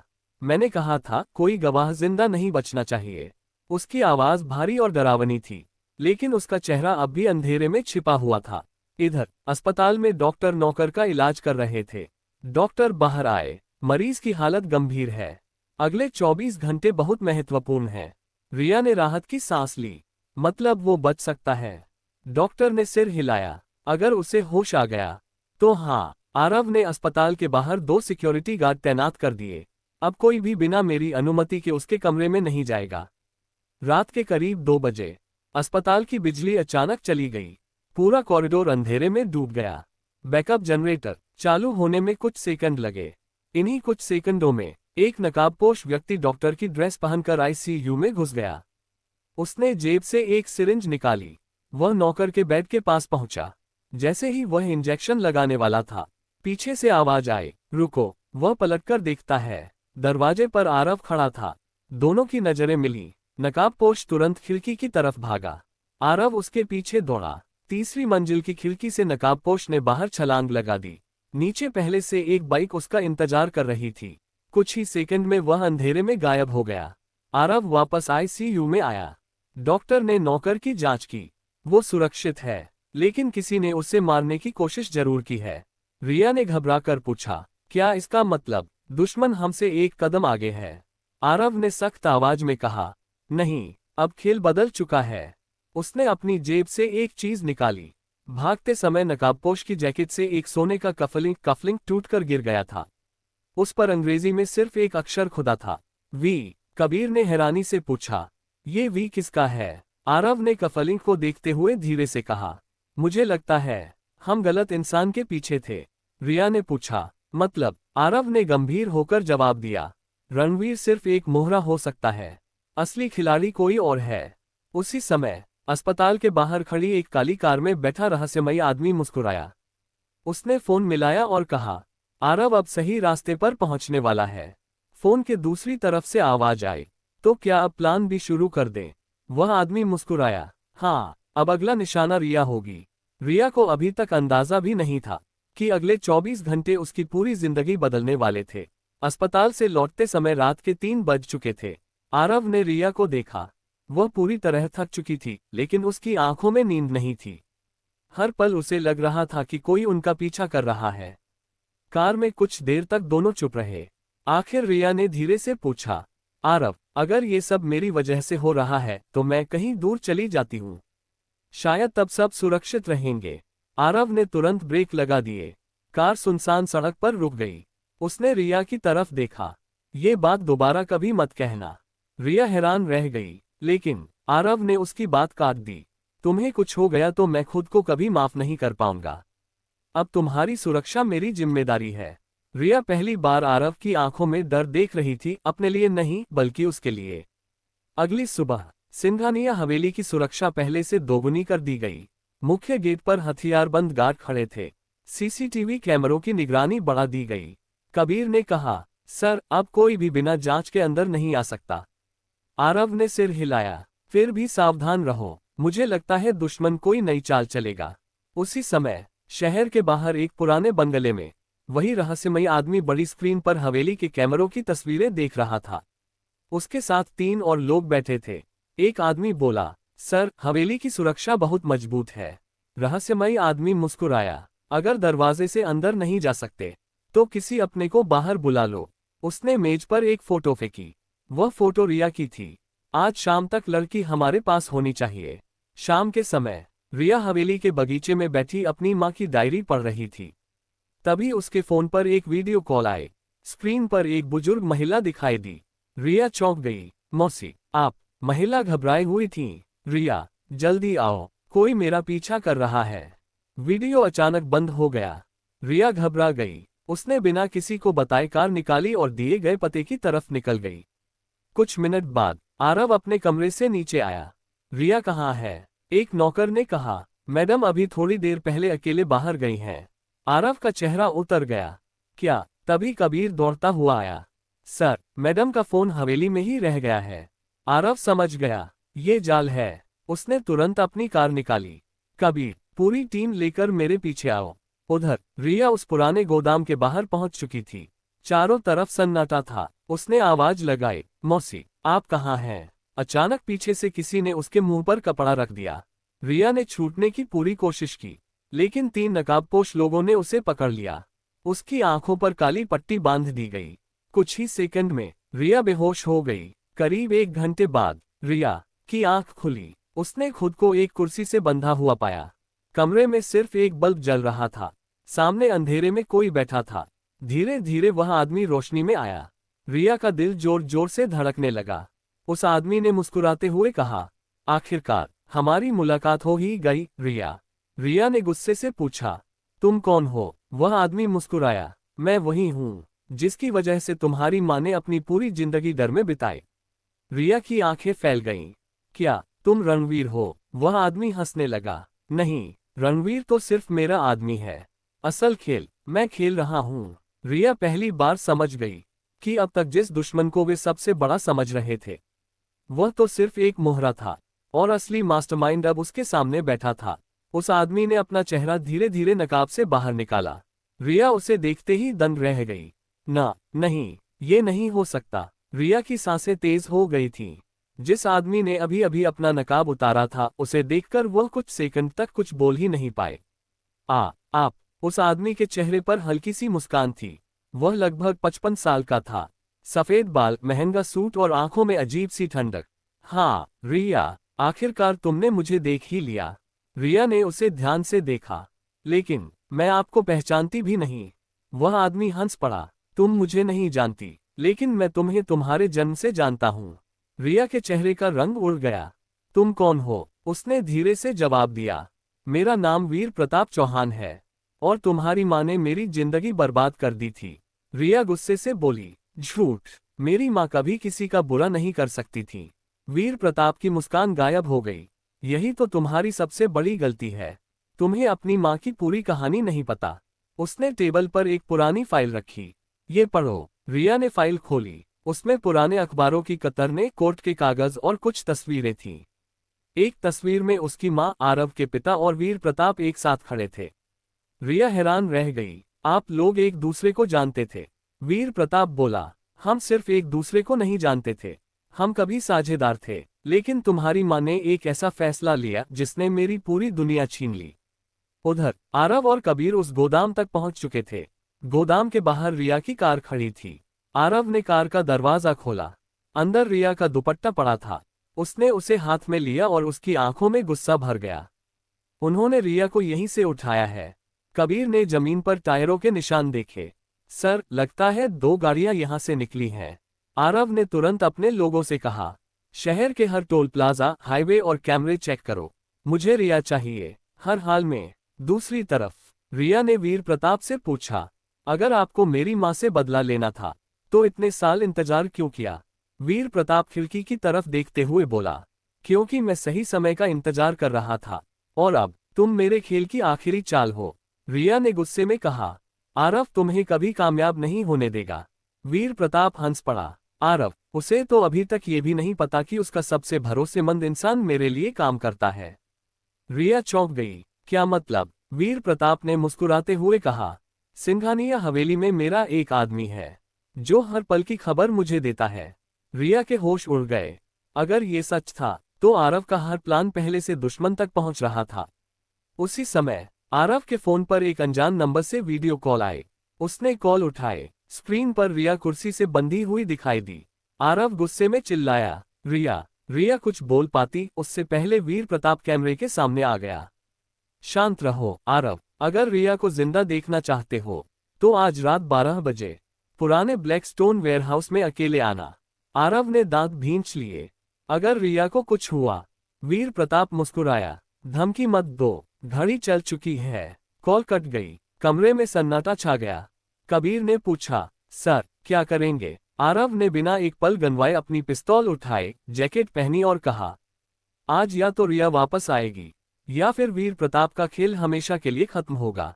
लेकिन आरव को नहीं पता था कि वेयरहाउस के अंदर उसका इंतजार सिर्फ वीर प्रताप नहीं, एक ऐसा सच भी कर रहा था जो उसकी पूरी जिंदगी बदल देने वाला था। रात के ठीक 11:15 बारिश तेज हो चुकी थी। आसमान में बिजली चमक रही थी और शहर के बाहर बना ब्लैकस्टोन वेयरहाउस पूरी तरह सुनसान था। आरव अपनी काली कार से उतरा। उसने चारों तरफ नजर दौड़ाई। पूरा इलाका खामोश था। उसके कान में लगा छोटा ईयरपीस चालू था। कबीर की आवाज आई, सर हम लोग वेयरहाउस से 2 किलोमीटर दूर हैं, आपके इशारे का इंतजार करेंगे। आरव ने धीमी आवाज में कहा, नहीं, जब तक मैं नहीं कहूं कोई अंदर नहीं आएगा। अगर उन्होंने रिया को नुकसान पहुंचाया तो। जी सर। आरव ने ईयरपीस बंद कर दिया और अकेले अंदर चला गया। वेयरहाउस के अंदर सैकड़ों पुराने कंटेनर पड़े थे। बीच में सिर्फ एक कुर्सी रखी थी। उस कुर्सी पर रिया बंधी हुई थी। उसके हाथ रस्सियों से बंधे थे लेकिन उसकी आंखों में डर से ज्यादा गुस्सा था। जैसे ही उसने आरव को देखा, उसकी आंखों में उम्मीद लौट आए। आरव मत आइए, ये जाल है। इतने में पूरे वेयरहाउस की लाइटें जल उठीं। ऊपर लगी लोहे की बालकनी पर वीर प्रताप खड़ा था। उसके साथ 10 हथियारबंद आदमी भी थे। वीर प्रताप मुस्कुराया, वेलकम आरव सिंघानिया। आरव ने बिना डरे कहा, रिया को छोड़ दो, तुम्हें जो चाहिए मुझसे बात करो। वीर प्रताप ताली बजाने लगा। वाह, प्यार इंसान को कितना बहादुर बना देता है। रिया ने चौंककर आरव की तरफ देखा। आरव ने पहली बार बिना झिझक कहा, हाँ मैं रिया से प्यार करता हूँ। रिया की आंखों से आंसू बह निकले। उसे पहली बार यकीन हुआ कि यह रिश्ता सिर्फ एक समझौता नहीं रहा। वीर प्रताप हंस पड़ा, बहुत अच्छा, अब देखते हैं कि तुम अपने प्यार के लिए क्या क्या कर सकते हो। उसने अपने आदमी को इशारा किया। एक गार्ड एक पुराना लोहे का बक्सा लेकर आया। वीर प्रताप ने बक्सा खोला। अंदर पुरानी डायरी, कुछ फोटो और एक सीलबंद लिफाफा था। यही वो चीजें हैं जिनके लिए तुम्हारी माँ ने अपनी जान दांव पर लगा दी थी। रिया हैरान रह गई। मेरी माँ? वीर प्रताप बोला, हाँ, उन्होंने मुझे रोकने की कोशिश की थी। आरव गुस्से में बोला, झूठ मत बोलो। वीर प्रताप ने लिफाफा हवा में लहराया। अगर सच जानना है तो पहले अपनी पिस्तौल नीचे रखो। रिया चिल्लाए, नहीं आरव, मत मानिए इसकी बात। लेकिन आरव ने बिना एक पल सोचे अपनी पिस्तौल जमीन पर रख दी। वीर प्रताप मुस्कुराया, यही कमजोरी तुम्हें हार दिलाएगी। तभी वेयरहाउस के एक कोने से अचानक गोली चलने की आवाज आए। धड़ाम। सभी लोग चौंक गए। गोली वीर प्रताप के एक आदमी के पैर में लगी। अंधेरे से आवाज आए, खेल खत्म हो चुका है वीर प्रताप। सभी ने उस दिशा में देखा। बारिश में भीगा हुआ एक आदमी धीरे धीरे रोशनी में आया। उसे देखते ही वीर प्रताप का चेहरा पहली बार डर से भर गया। तुम? वह आदमी मुस्कुराया, तुमने सोचा था मैं मर चुका हूं। रिया और आरव दोनों हैरान थे। वह आदमी आगे बढ़ा और बोला, मेरा नाम रणवीर मल्होत्रा है और आज मैं अपना हिसाब बराबर करने आया हूं। पूरा वेयरहाउस सन रह गया। जिस रणवीर को अब तक सबसे बड़ा दुश्मन समझा जा रहा था, वह वीर प्रताप पर बंदूक ताने खड़ा था। क्या रणवीर सच में दुश्मन था या इतने सालों से कोई और पूरी कहानी बदलकर सबको धोखा दे रहा था? वेयरहाउस में हर तरफ सन्नाटा छा गया। रणवीर मल्होत्रा बंदूक ताने वीर प्रताप के सामने खड़ा था। वीर प्रताप की आंखों में पहली बार डर दिखाई दे रहा था। वह धीरे धीरे पीछे हटते हुए बोला, ये नहीं हो सकता। मैंने अपनी आंखों से तुम्हें मरते देखा था। रणवीर हल्का सा मुस्कुराया, तुमने सिर्फ मेरी मौत की खबर सुनी थी, मेरी लाश कभी नहीं देखी। आरव ने रिया को देखा। रिया की आंखों में भी वही सवाल था। अगर रणवीर जिंदा था तो इतने सालों तक कहाँ था? रणवीर ने अपनी बंदूक नीचे नहीं की। उसने वीर प्रताप से कहा, 20 साल पहले तुमने लालच में आकर अपने ही दोस्तों को धोखा दिया। तुम्हें सिर्फ सिंघानिया ग्रुप की दौलत चाहिए थी। वीर प्रताप गुस्से में चिल्लाया। चुप रहो, सारी गलती मेरी नहीं थी। रणवीर ने जवाब दिया, गलती सबकी थी, लेकिन सबसे बड़ा गुनाह तुमने किया। रिया ने हिम्मत करके पूछा, अगर आप इतने सालों से जिंदा थे तो सामने क्यों नहीं आए? रणवीर कुछ पल चुप रहा। उसने रिया की तरफ देखा, क्योंकि अगर मैं सामने आता तो तुम्हारी माँ और तुम दोनों खतरे में पड़ जाती। रिया की आंखें भर आईं। तो आप मेरी माँ को जानते थे? रणवीर ने सिर हिलाया। तुम्हारी माँ दुनिया की सबसे बहादुर और ईमानदार इंसान थी। उन्होंने आखिरी सांस तक तुम्हें बचाने की कोशिश की। इतने में वीर प्रताप ने मौका देखकर अपनी जेब से छोटी पिस्तौल निकाली। उसने सीधे रणवीर पर निशाना साधा। रिया चिल्लाए, सावधान! धड़ाम! गोली चली, लेकिन आखिरी पल में आरव ने रणवीर को धक्का दे दिया। गोली आरव के कंधे में लगी। आरव! रिया चीखते हुए उसकी तरफ दौड़ी। आरव जमीन पर गिर पड़ा। उसकी शर्ट खून से भीगने लगी। रिया रोते हुए बोली, कुछ नहीं होगा आपको, प्लीज आंखें मत बंद कीजिए। आरव दर्द में भी मुस्कुराया। मैंने कहा था ना, तुम्हें कुछ नहीं होने दूंगा। रिया की आंखों से आंसू लगातार बह रहे थे। रणवीर गुस्से से भर उठा। उसने वीर प्रताप को पकड़ लिया। अब भागने का कोई रास्ता नहीं है। लेकिन तभी वेयरहाउस की छत पर जोरदार धमाका हुआ। धुएं का गुबार पूरे कमरे में फैल गया। कुछ भी दिखाई नहीं दे रहा था। कबीर अपनी टीम के साथ अंदर घुसा। सर, जब धुआं छंटा तो वीर प्रताप गायब था। सिर्फ उसकी टूटी हुई घड़ी जमीन पर पड़ी थी। रणवीर ने गुस्से में दीवार पर मुक्का मारा। वो फिर भाग गया। कबीर और सिक्योरिटी टीम ने तुरंत आरव को अस्पताल पहुंचाया। डॉक्टर ऑपरेशन थिएटर में ले गए। रिया बाहर बैठी रो रही थी। उसके हाथ अब भी आरव के खून से सने हुए थे। उसी समय रणवीर उसके पास आया। उसने अपनी जेब से एक छोटा पेन ड्राइव निकाला। रिया, इसमें तुम्हारी माँ की आखिरी वीडियो रिकॉर्डिंग है। रिया ने कांपते हाथों से पेन ड्राइव लिया। माँ की वीडियो? रणवीर ने धीरे से कहा। सच का आखिरी दरवाजा अब खुलने वाला है। लेकिन उन्हें यह नहीं पता था कि अस्पताल के बाहर खड़ी एक काली कार में बैठा वीर प्रताप उन्हें दूर से देख रहा था। उसने फोन मिलाया और ठंडी आवाज में कहा, प्लान सी शुरू करो। अगर आरव बच गया तो अगली सुबह का सूरज वो नहीं देख पाएगा। अस्पताल के ऑपरेशन थिएटर के बाहर रिया बेचैनी से टहल रही थी। हर मिनट उसे 1 घंटे जैसा लग रहा था। दरवाजे के ऊपर लगी लाल बत्ती अभी भी जल रही थी। रिया ने भगवान से हाथ जोड़कर कहा, बस आरव को ठीक कर दीजिए, मैं उनसे कभी शिकायत नहीं करूंगी। रणवीर कुछ दूरी पर खड़ा सब देख रहा था। उसकी आंखों में भी पछतावा साफ दिखाई दे रहा था। करीब 2 घंटे बाद ऑपरेशन थिएटर का दरवाजा खुला। डॉक्टर बाहर आए। रिया तुरंत उनके पास पहुंची। डॉक्टर, आरव कैसे हैं? डॉक्टर ने हल्की मुस्कान के साथ कहा, गोली कंधे में लगी थी। ऑपरेशन सफल रहा है। अब खतरे की बात नहीं है, लेकिन उन्हें आराम की जरूरत होगी। रिया की आंखों से खुशी के आंसू बह निकले। उसने राहत की सांस ली। कुछ देर बाद रणवीर ने रिया को वह पेन ड्राइव दिया। तुम्हारी माँ ने कहा था कि अगर कभी सच सामने लाने का समय आए तो ये वीडियो सिर्फ तुम्हें दिखाना।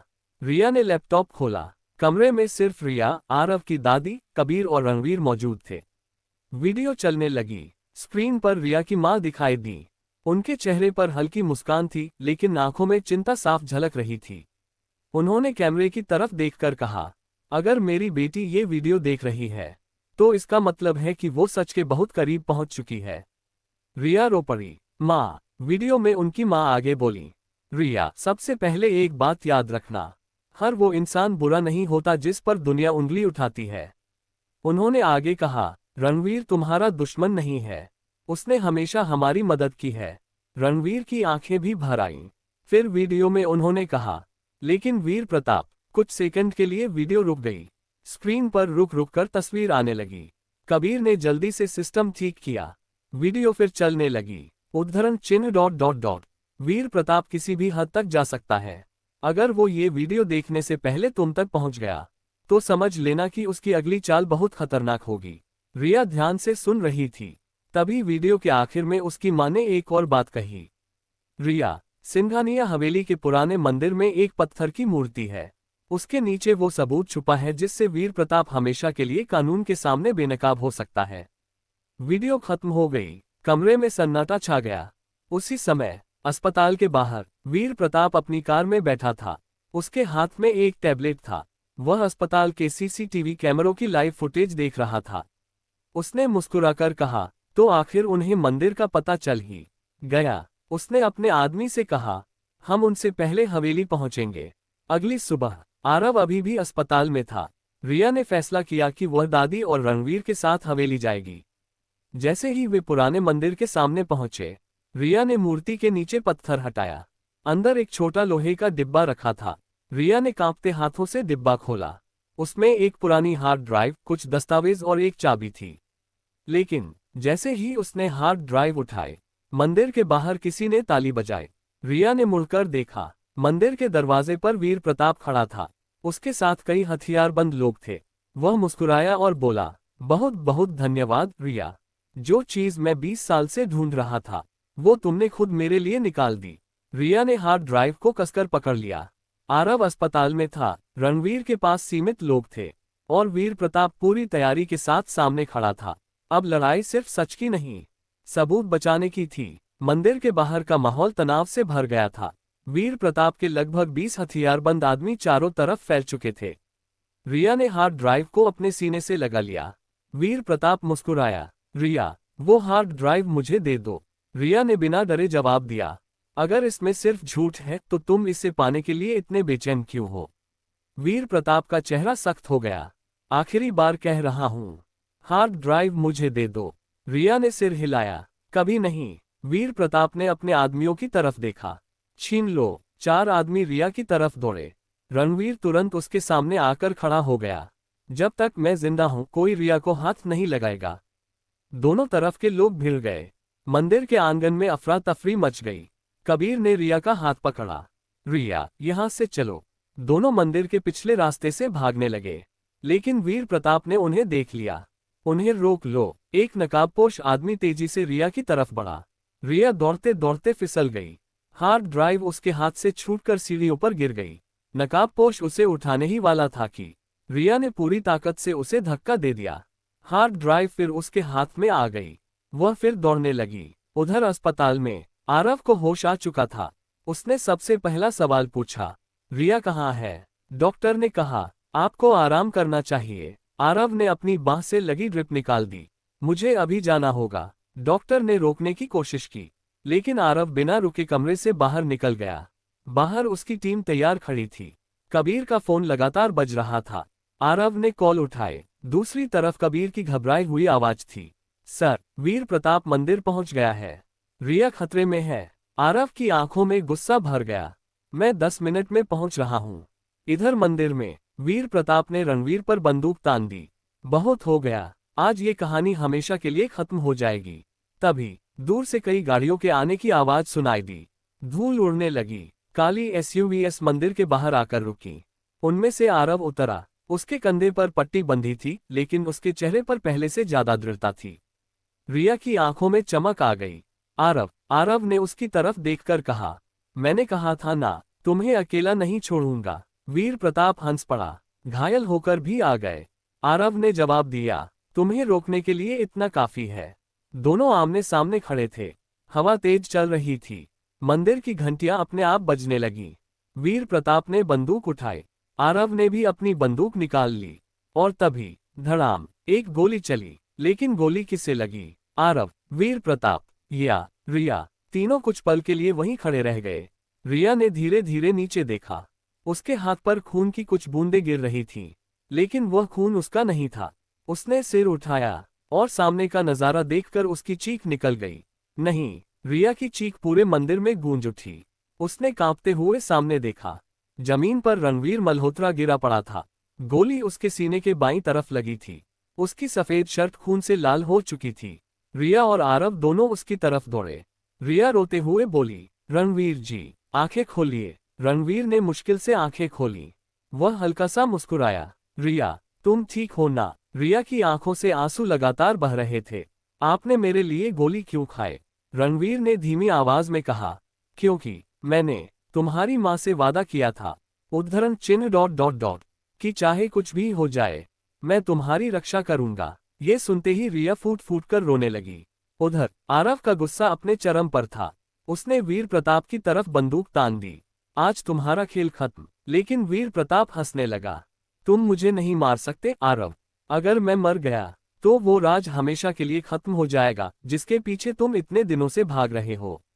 आरव कुछ पल के लिए रुक गया। उसी मौके का फायदा उठाकर वीर प्रताप पीछे हटने लगा।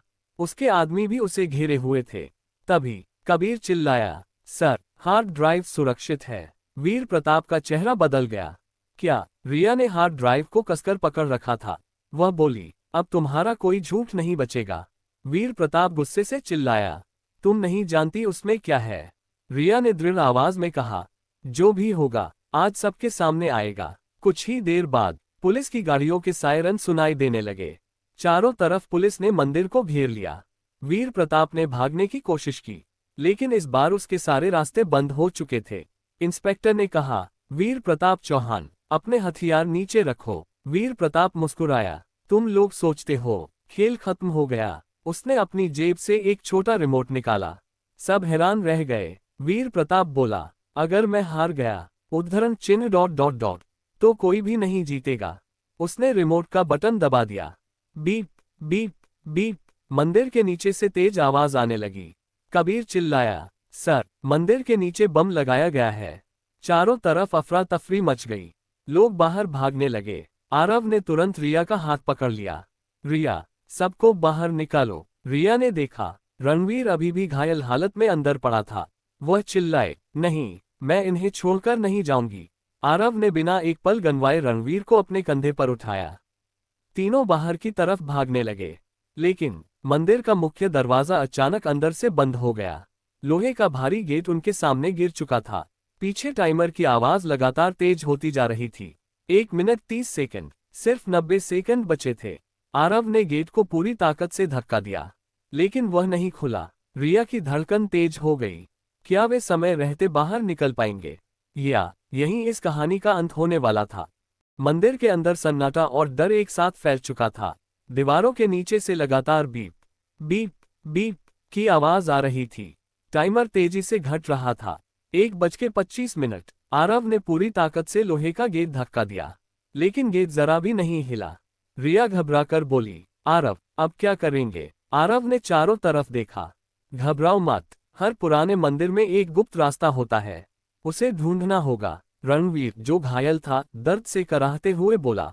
रिया, मूर्ति के पीछे एक सुरंग है। रिया तुरंत मंदिर की सबसे बड़ी मूर्ति के पीछे भागी। वहां धूल से ढका एक पत्थर दिखाई दिया। उसने पूरी ताकत से उसे हटाने की कोशिश की, लेकिन पत्थर बहुत भारी था। आरव भी वहां पहुंच गया। दोनों ने मिलकर पत्थर को धक्का दिया। धड़ाम, पत्थर हटते ही नीचे जाने वाली सीढ़ियां दिखाई देने लगी। रिया की आंखों में उम्मीद लौट आए। रास्ता मिल गया, लेकिन तभी मंदिर का पूरा फर्श जोर से हिलने लगा। ऊपर से पत्थर टूटकर गिरने लगे। कबीर बाहर से चिल्लाया, सर, जल्दी आइए। आरव ने रणवीर को अपने कंधे पर उठाया। तीनों सुरंग में उतरने लगे। उधर वीर प्रताप को पुलिस गिरफ्तार कर चुकी थी, लेकिन उसके चेहरे पर डर नहीं था। वह हंस रहा था। इंस्पेक्टर ने गुस्से से पूछा, किस बात पर हंस रहे हो?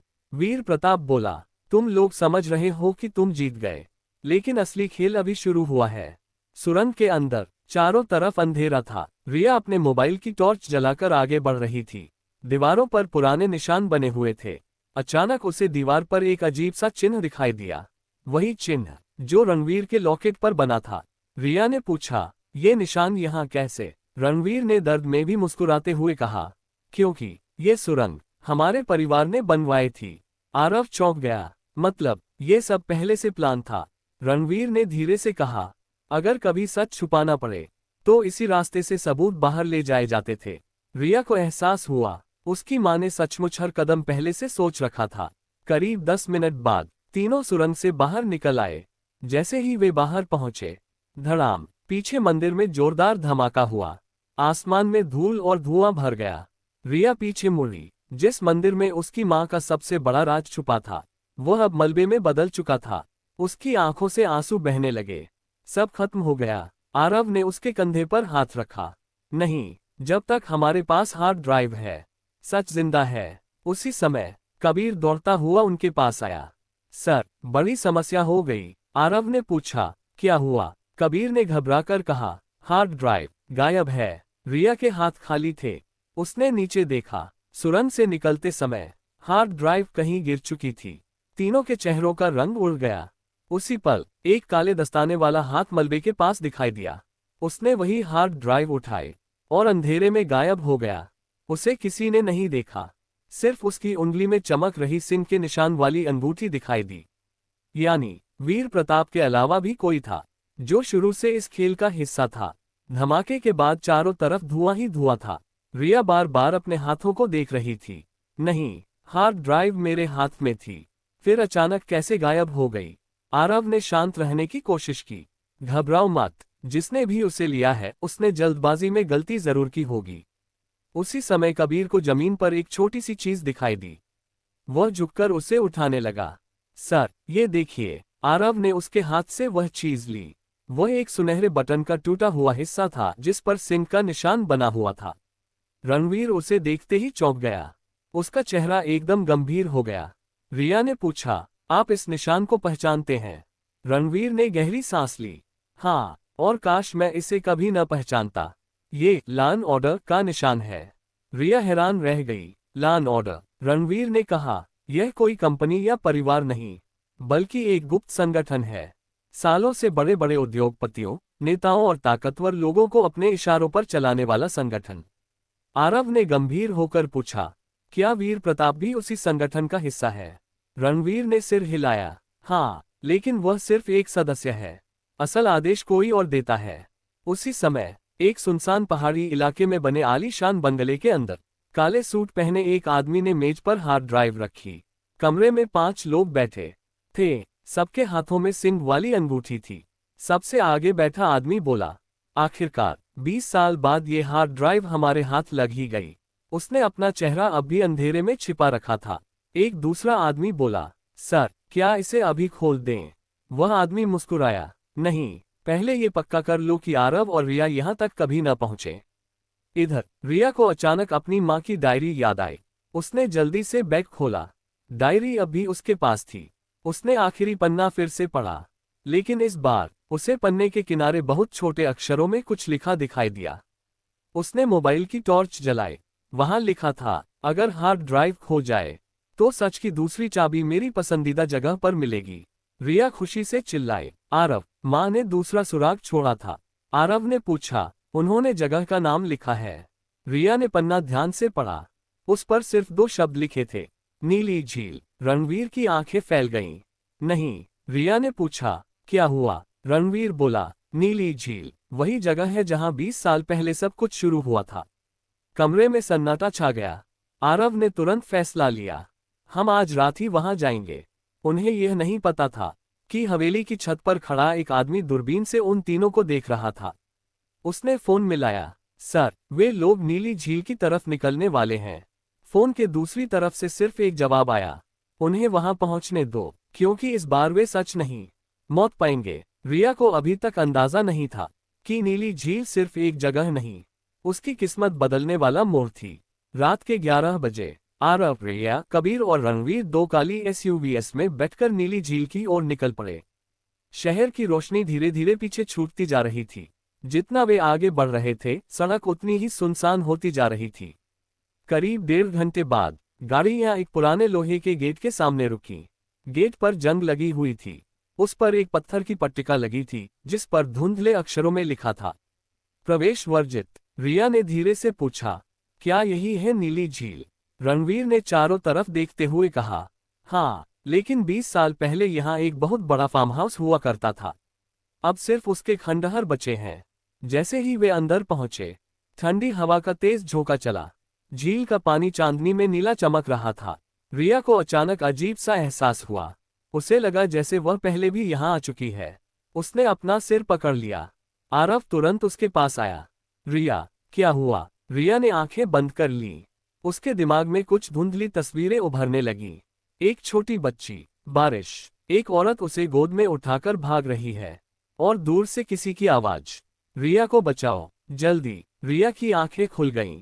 वह घबराकर बोली, मुझे ये जगह याद है। रणवीर और आरव एक दूसरे को देखने लगे। उसी समय कबीर ने फार्म हाउस के टूटे हुए बरामदे में कुछ देखा। सर, इधर आइए। सभी दौड़कर वहां पहुंचे। फर्श पर धूल से ढका एक बड़ा सिंह का निशान बना हुआ था। उसके बीच में एक गोल छेद था। रिया को अचानक याद आया। उसने अपने बैग से मंदिर में मिला पुराना पीतल का ताला खोलने वाला चाबी जैसा टुकड़ा निकाला। क्या ये यहाँ लगेगा? आरव ने कहा। कोशिश करो। रिया ने जैसे ही वह चाबी उस छेद में डाली, घर्र, पूरा फर्श कांपने लगा। धीरे धीरे पत्थर का फर्श एक तरफ खिसक गया। नीचे जाने वाली लोहे की सीढ़ियां दिखाई देने लगी। कबीर ने टॉर्च जलाए। नीचे कोई गुप्त कमरा है। चारों सावधानी से नीचे उतरे। कमरे में पुरानी अलमारियां, धूल से ढके बक्से और एक बड़ी लकड़ी की मेज थी। मेज पर एक पुराना टेप रिकॉर्डर रखा था। उसके पास एक कैसेट और एक लिफाफा था। लिफाफे पर लिखा था, सिर्फ रिया के लिए। रिया ने कांपते हाथों से लिफाफा खोला। उसमें उसकी मां की लिखावट थी। अगर तुम यहां तक पहुंच गई हो तो इसका मतलब है कि हार्ड ड्राइव दुश्मनों के हाथ लग चुकी है। लेकिन चिंता मत करना, असली सच कभी हार्ड ड्राइव में था ही नहीं। रिया हैरान रह गई। क्या? आरव ने भी चिट्ठी पढ़ी। उसमें आगे लिखा था, हार्ड ड्राइव सिर्फ उन्हें भ्रमित करने के लिए बनाई गई थी। असली सबूत इस कमरे में छुपा है। तभी रणवीर ने कमरे के कोने में रखे एक पुराने लोहे के संदूक की ओर इशारा किया। शायद वहीं आरव और कबीर ने मिलकर संदूक खोला। अंदर पुरानी फाइलें, कुछ तस्वीरें और एक काले रंग की मोटी डायरी रखी थी। उस डायरी के कवर पर सुनहरे अक्षरों में लिखा था, law and order secret record. Ranveer की सांसें तेज हो गईं। यही है 20 साल से जिस चीज को हर कोई ढूंढ रहा था। रिया ने डायरी उठाए। जैसे ही उसने पहला पन्ना खोला, उसकी आंखें हैरानी से फैल गईं। उसमें सबसे ऊपर लिखा था, संगठन का पहला सदस्य विक्रम सिंघानिया। रिया के हाथ से डायरी लगभग गिर गई। आरव स्तब्ध रह गया। नहीं, मेरे पापा ऐसा कभी नहीं कर सकते। कमरे में किसी को कुछ समझ नहीं आ रहा था। क्या विक्रम सिंघानिया सचमुच इस गुप्त संगठन का हिस्सा थे, या किसी ने फिर एक नया झूठ उनके सामने रख दिया था? कमरे में गहरा सन्नाटा छा गया। आरव की नजर बार बार उस डायरी के पहले पन्ने पर लिखे नाम पर जा रही थी, विक्रम सिंघानिया। उसके हाथ कांपने लगे। नहीं, ये सच नहीं हो सकता। रिया ने धीरे से डायरी बंद कर दी। आरव, हो सकता है किसी ने ये डायरी भी बदल दी हो, रणवीर ने गंभीर आवाज में कहा। रिया सही कह रही है। सिर्फ एक नाम देखकर किसी को दोषी नहीं ठहराया जा सकता। पूरी डायरी पढ़नी होगी। आरव ने गहरी सांस ली। ठीक है, एक एक पन्ना ध्यान से पढ़ते हैं। डायरी का दूसरा पन्ना खोला गया। उसमें लिखा था, लॉ एंड ऑर्डर के हर सदस्य का एक कोड नाम होगा। असली नाम कभी इस्तेमाल नहीं किया जाएगा। रिया ने तुरंत पहला पन्ना दोबारा देखा। रुको, यहाँ विक्रम सिंघानिया के नाम के आगे एक कोड भी लिखा है, L01। फिर अगले पन्ने पर लिखा था, L01, संगठन के अंदर भेजा गया गुप्त व्यक्ति।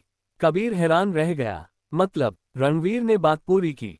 मतलब विक्रम सिंघानिया संगठन के सदस्य नहीं, बल्कि उसके अंदर भेजे गए एक गुप्त जासूस थे।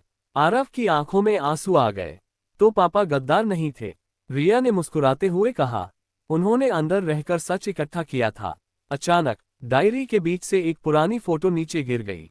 रिया ने उसे उठाया। तस्वीर में 5 लोग खड़े थे। 4 लोगों के चेहरे साफ दिखाई दे रहे थे, लेकिन 5वें व्यक्ति का चेहरा काले मार्कर से मिटा दिया गया था। तस्वीर के पीछे सिर्फ एक लाइन लिखी थी, यही है असली सरदार। रिया ने धीरे से कहा, किसी ने जानबूझकर इसका चेहरा मिटाया है। तभी ऊपर से किसी के चलने की आवाज आई। ठक ठक ठक। सभी सतर्क हो गए। कबीर ने अपनी टॉर्च बंद कर दी। कमरे में अंधेरा छा गया। कदमों की आवाज धीरे धीरे सीढ़ियों की तरफ आने लगी। आरव ने फुसफुसाकर कहा, कोई नीचे उतर रहा है। रणवीर ने अपनी पिस्तौल तैयार कर ली। रिया ने डायरी अपने बैग में रख ली। सीढ़ियों पर एक परछाई दिखाई दी। सबने सांस रोक ली। जैसे ही वह आदमी नीचे आया, कबीर ने टॉर्च जला दी। रुको। रोशनी पड़ते ही सामने खड़ा आदमी घबरा गया। वह सिंघानिया हवेली का पुराना मैनेजर मोहन था। आरव हैरान रह गया। मोहन काका, आप? मोहन के माथे पर पसीना था। वह बोला, बेटा, मैं तुम्हें बचाने आया हूं। आरव ने शक भरी नजर से पूछा, आपको इस गुप्त कमरे का पता कैसे? मोहन कुछ सेकंड चुप रहा। फिर उसने अपनी जेब से एक पुरानी चाबी निकाली। ये चाबी तुम्हारे पिताजी ने मुझे मरने से पहले दी थी। रिया और रणवीर एक दूसरे को देखने लगे। मोहन की आंखों में आंसू थे। उन्होंने मुझसे कहा था, अगर कभी मेरा बेटा और रिया इस जगह तक पहुंच जाएं, तो उन्हें सच तक पहुंचने में मदद करना। इतने में मोहन के फोन पर एक मैसेज आया। उसने स्क्रीन देखी और उसका चेहरा सफेद पड़ गया। रिया ने पूछा, क्या हुआ? मोहन कांपती आवाज में बोला, हम देर कर चुके हैं। वीर प्रताप, उद्धरण चिन्ह डॉट डॉट डॉट, हवेली पहुंच चुका है। आरव की आंखें गुस्से से लाल हो गईं, क्योंकि हवेली में उसकी बीमार दादी बिल्कुल अकेली थी। मोहन की बात सुनते ही कमरे का माहौल बदल गया। आरव ने बिना एक सेकंड गंवाए अपना फोन निकाला और हवेली के सिक्योरिटी हेड को कॉल किया। लेकिन फोन नहीं लगा। उसने दोबारा कोशिश की, फिर भी कोई जवाब नहीं आया। कबीर ने अपना फोन निकाला। सर, हवेली के सारे सीसीटीवी कैमरे ऑफलाइन दिखा रहे हैं। आरव का दिल जोर से धड़कने लगा। मतलब? रणवीर ने गंभीर आवाज में कहा, हमसे पहले हमला हो चुका है। उधर सिंघानिया हवेली, पूरी हवेली अंधेरे में डूबी हुई थी। बिजली काट दी गई थी। मुख्य गेट के बाहर खड़ी सिक्योरिटी टीम बेहोश पड़ी थी। किसी ने उन्हें मारने की बजाय बेहोश कर दिया था। हवेली के अंदर आरव की दादी अपने कमरे में भगवान के सामने बैठकर प्रार्थना कर रही थी। अचानक ठक ठक ठक दरवाजे पर दस्तक हुई। दादी ने पूछा, कौन है? बाहर से आवाज आई, दादी, मैं हूँ, मोहन। दादी ने बिना शक किए दरवाजा खोल दिया। लेकिन बाहर मोहन नहीं, वीर प्रताप खड़ा था। उसके पीछे दो नकाबपोश आदमी थे। दादी का चेहरा सख्त हो गया। तो आखिर तुम आ ही गए। वीर प्रताप मुस्कुराया, मैं सिर्फ एक चीज लेने आया हूँ। दादी ने शांत स्वर में पूछा, डायरी? वीर प्रताप ने सिर हिलाया, नहीं, उससे भी ज्यादा कीमती चीज। इधर आरव की गाड़ी तेज रफ्तार से हवेली की ओर बढ़ रही थी। रिया बार बार भगवान से प्रार्थना कर रही थी, बस दादी सुरक्षित हो। तभी कबीर के लैपटॉप पर अचानक एक सीसीटीवी कैमरा चालू हो गया। स्क्रीन पर हवेली का एक कमरा दिखाई दिया और उसमें वीर प्रताप दादी के सामने खड़ा था। रिया घबरा गई। आरव, जल्दी। हवेली में वीर प्रताप ने मेज पर एक पुरानी चांदी की डिबिया रखी। मुझे पता है, तुमने उसे यहीं छुपा रखा है। दादी मुस्कुराई, तुम पूरी जिंदगी उसे ढूंढते रहोगे, लेकिन वो तुम्हें कभी नहीं मिलेगा। वीर प्रताप गुस्से से चिल्लाया, झूठ। उसने अपने आदमियों को पूरा कमरा खोजने का आदेश दिया। अलमारियां खुलने लगीं, दराजें टूटने लगीं, लेकिन कुछ नहीं मिला। तभी दादी धीरे धीरे अपनी कुर्सी से उठी। उन्होंने भगवान की मूर्ति के सामने रखी एक छोटी सी घंटी बजाई। टन टन टन। वीर प्रताप हंस पड़ा, क्या भगवान तुम्हें बचाएंगे? दादी मुस्कुराई, नहीं, लेकिन सच हमेशा अपना रास्ता खुद बना लेता है। जैसे ही उन्होंने तीसरी बार घंटी बजाई, पूरे कमरे की दीवार हिलने लगी। वीर प्रताप हैरान रह गया। भगवान की मूर्ति के पीछे एक छोटा गुप्त दरवाजा खुल गया। उसके अंदर एक पुराना लकड़ी का संदूक रखा था। वीर प्रताप की आंखों में लालच चमक उठा। आखिरकार वह संदूक की तरफ बढ़ा, लेकिन जैसे ही उसने उसे खोला, उसके चेहरे की मुस्कान गायब हो गई। अंदर सिर्फ एक चिट्ठी थी। उस पर लिखा था, वीर प्रताप, तुम हमेशा एक कदम पीछे रहे। उसी समय हवेली के बाहर तेज ब्रेक की आवाज आई। ची। आरव की कार हवेली के मुख्य गेट पर आकर रुकी। वह, रिया, रणवीर और कबीर तेजी से अंदर की ओर दौड़े। लेकिन उसी पल हवेली के अंदर से एक जोरदार धमाका हुआ। पूरा घर हिल गया। रिया चीख उठी, दादी। धूल का गुबार पूरे हॉल में फैल चुका था। धुआं इतना था कि किसी को कुछ दिखाई नहीं दे रहा था। और उसी धुएं के बीच एक परछाई धीरे धीरे बाहर निकल रही थी। उसके हाथ में वही पुरानी चांदी की डिबिया थी, जिसे सब खाली समझ रहे थे। धुएं का गुबार धीरे धीरे छंटने लगा। रिया सबसे पहले दादी के कमरे की तरफ भागी। दादी। कमरे का दरवाजा आधा टूट चुका था। फर्नीचर बिखरा हुआ था, लेकिन दादी वहां नहीं थी। रिया घबरा गई। दादी कहाँ गईं? आरव ने पूरे कमरे को ध्यान से देखा। फर्श पर खून का एक भी निशान नहीं था। उसने राहत की सांस ली। नहीं, यहाँ किसी को चोट नहीं लगी। रणवीर ने दीवार की तरफ इशारा किया। देखो, जहाँ पहले गुप्त दरवाजा था, वहां अब सिर्फ खाली सुरंग बची थी। वो लोग इसी रास्ते से निकले हैं। उधर हवेली के पीछे बने पुराने बगीचे में वही परछाई तेजी से भाग रही थी। उसके हाथ में चांदी की डिबिया थी। वह बार बार पीछे मुड़कर देख रहा था। तभी सामने वीर प्रताप खड़ा दिखाई दिया। उसने गुस्से में पूछा, मिल गई? परछाई ने मुस्कुराते हुए डिबिया उसे दे दी। वीर प्रताप ने तुरंत उसे खोला। इस बार डिबिया खाली नहीं थी। उसके अंदर एक छोटी सी सुनहरी चाबी रखी थी।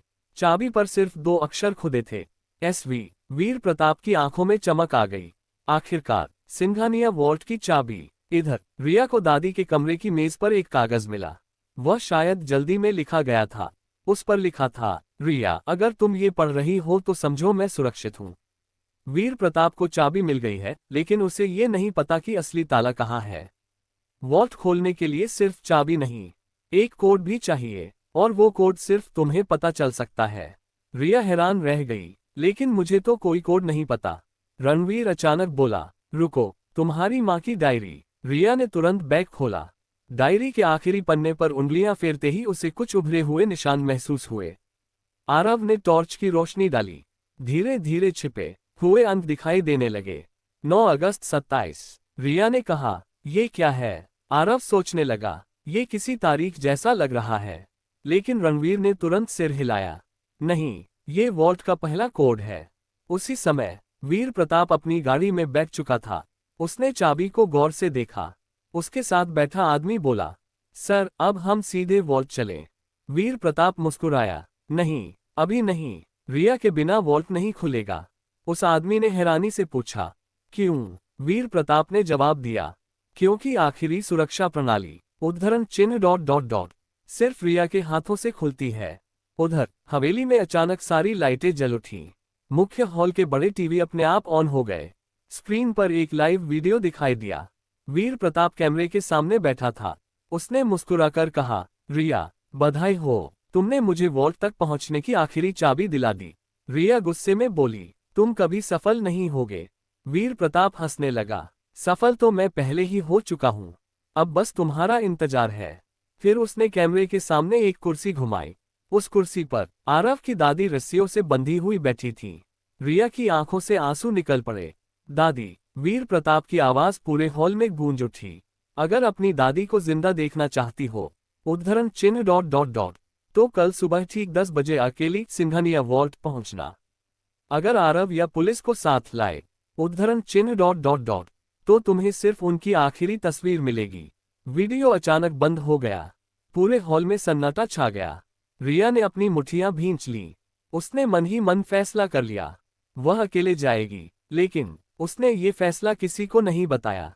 रात के 2:30 बज चुके थे। पूरी हवेली में सन्नाटा था। आरव, रणवीर और कबीर अगले दिन की योजना बना रहे थे। लेकिन रिया अपने कमरे में चुपचाप बैठी थी। उसकी नजर बार बार दादी की तस्वीर पर जा रही थी। उसने मन ही मन कहा, अगर मेरी वजह से दादी को कुछ हुआ, तो मैं खुद को कभी माफ नहीं कर पाऊंगी। उसने धीरे धीरे अपना बैग तैयार किया। उसमें सिर्फ 3 चीजें रखीं। माँ की डायरी, वॉल्ट का कोड लिखा हुआ कागज, एक छोटा ट्रैकर जो कबीर ने कुछ दिन पहले उसे सुरक्षा के लिए दिया था। लेकिन कुछ सोचकर उसने ट्रैकर भी बैग से निकालकर मेज पर रख दिया। अगर वीर प्रताप को पता चल गया कि कोई मेरा पीछा कर रहा है, तो दादी खतरे में पड़ जाएंगी। सुबह के 5 बजे रिया बिना किसी को जगाए हवेली से निकल गई। आसमान में हल्की बारिश हो रही थी। सड़कें लगभग खाली थीं। उसने एक टैक्सी रोकी। सिंघानिया वॉल्ट चलिए। टैक्सी धीरे धीरे आगे बढ़ गई। उसे बिल्कुल भी अंदाजा नहीं था कि हवेली की छत से कोई दूरबीन से उसे जाते हुए देख रहा था। उस आदमी ने तुरंत फोन मिलाया। सर, लड़की अकेली निकल चुकी है। फोन के दूसरी तरफ से वीर प्रताप की आवाज आई, बहुत अच्छा, अब दूसरा चरण शुरू करो। करीब आधे घंटे बाद आरव की आंख खुली। वह सीधे रिया के कमरे में गया। कमरा खाली था। बिस्तर पर एक चिट्ठी रखी थी। उसने तुरंत उसे उठाया। उसमें लिखा था, मुझे माफ कर दीजिए, मैं दादी को बचाने जा रही हूँ। अगर आप मेरे पीछे आए तो वीर प्रताप उन्हें मार देगा। आरव का चेहरा बदल गया। रिया, कबीर और रणवीर भी दौड़ते हुए कमरे में आए। कबीर बोला, सर, मैडम का फोन भी यहीं है। रणवीर ने गहरी सांस ली। वह जानबूझकर बिना फोन गई है ताकि हम उसे ट्रैक न कर सकें। आरव ने मुट्ठी भींच ली। वह चाहे जहां भी हो, मैं उसे अकेला नहीं छोड़ूंगा। उधर रिया शहर से दूर पहाड़ों के बीच बने एक विशाल लोहे के दरवाजे के सामने खड़ी थी।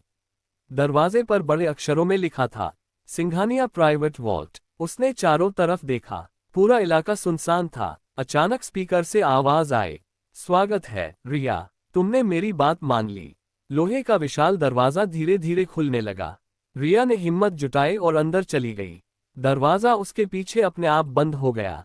वॉल्ट के अंदर सोने चांदी से भरा कमरा नहीं था, बल्कि कंप्यूटर सबक, पुरानी फाइलें और स्टील की अलमारियां थीं।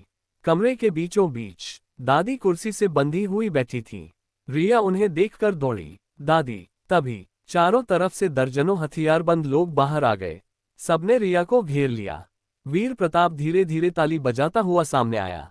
शाबाश, मुझे पूरा यकीन था कि तुम अकेली ही आओगी, रिया ने गुस्से से कहा। दादी को छोड़ दो, वीर प्रताप मुस्कुराया। जरूर, लेकिन पहले वॉल्ट खोलो। उसने सामने लगी स्टील की दीवार की तरफ इशारा किया।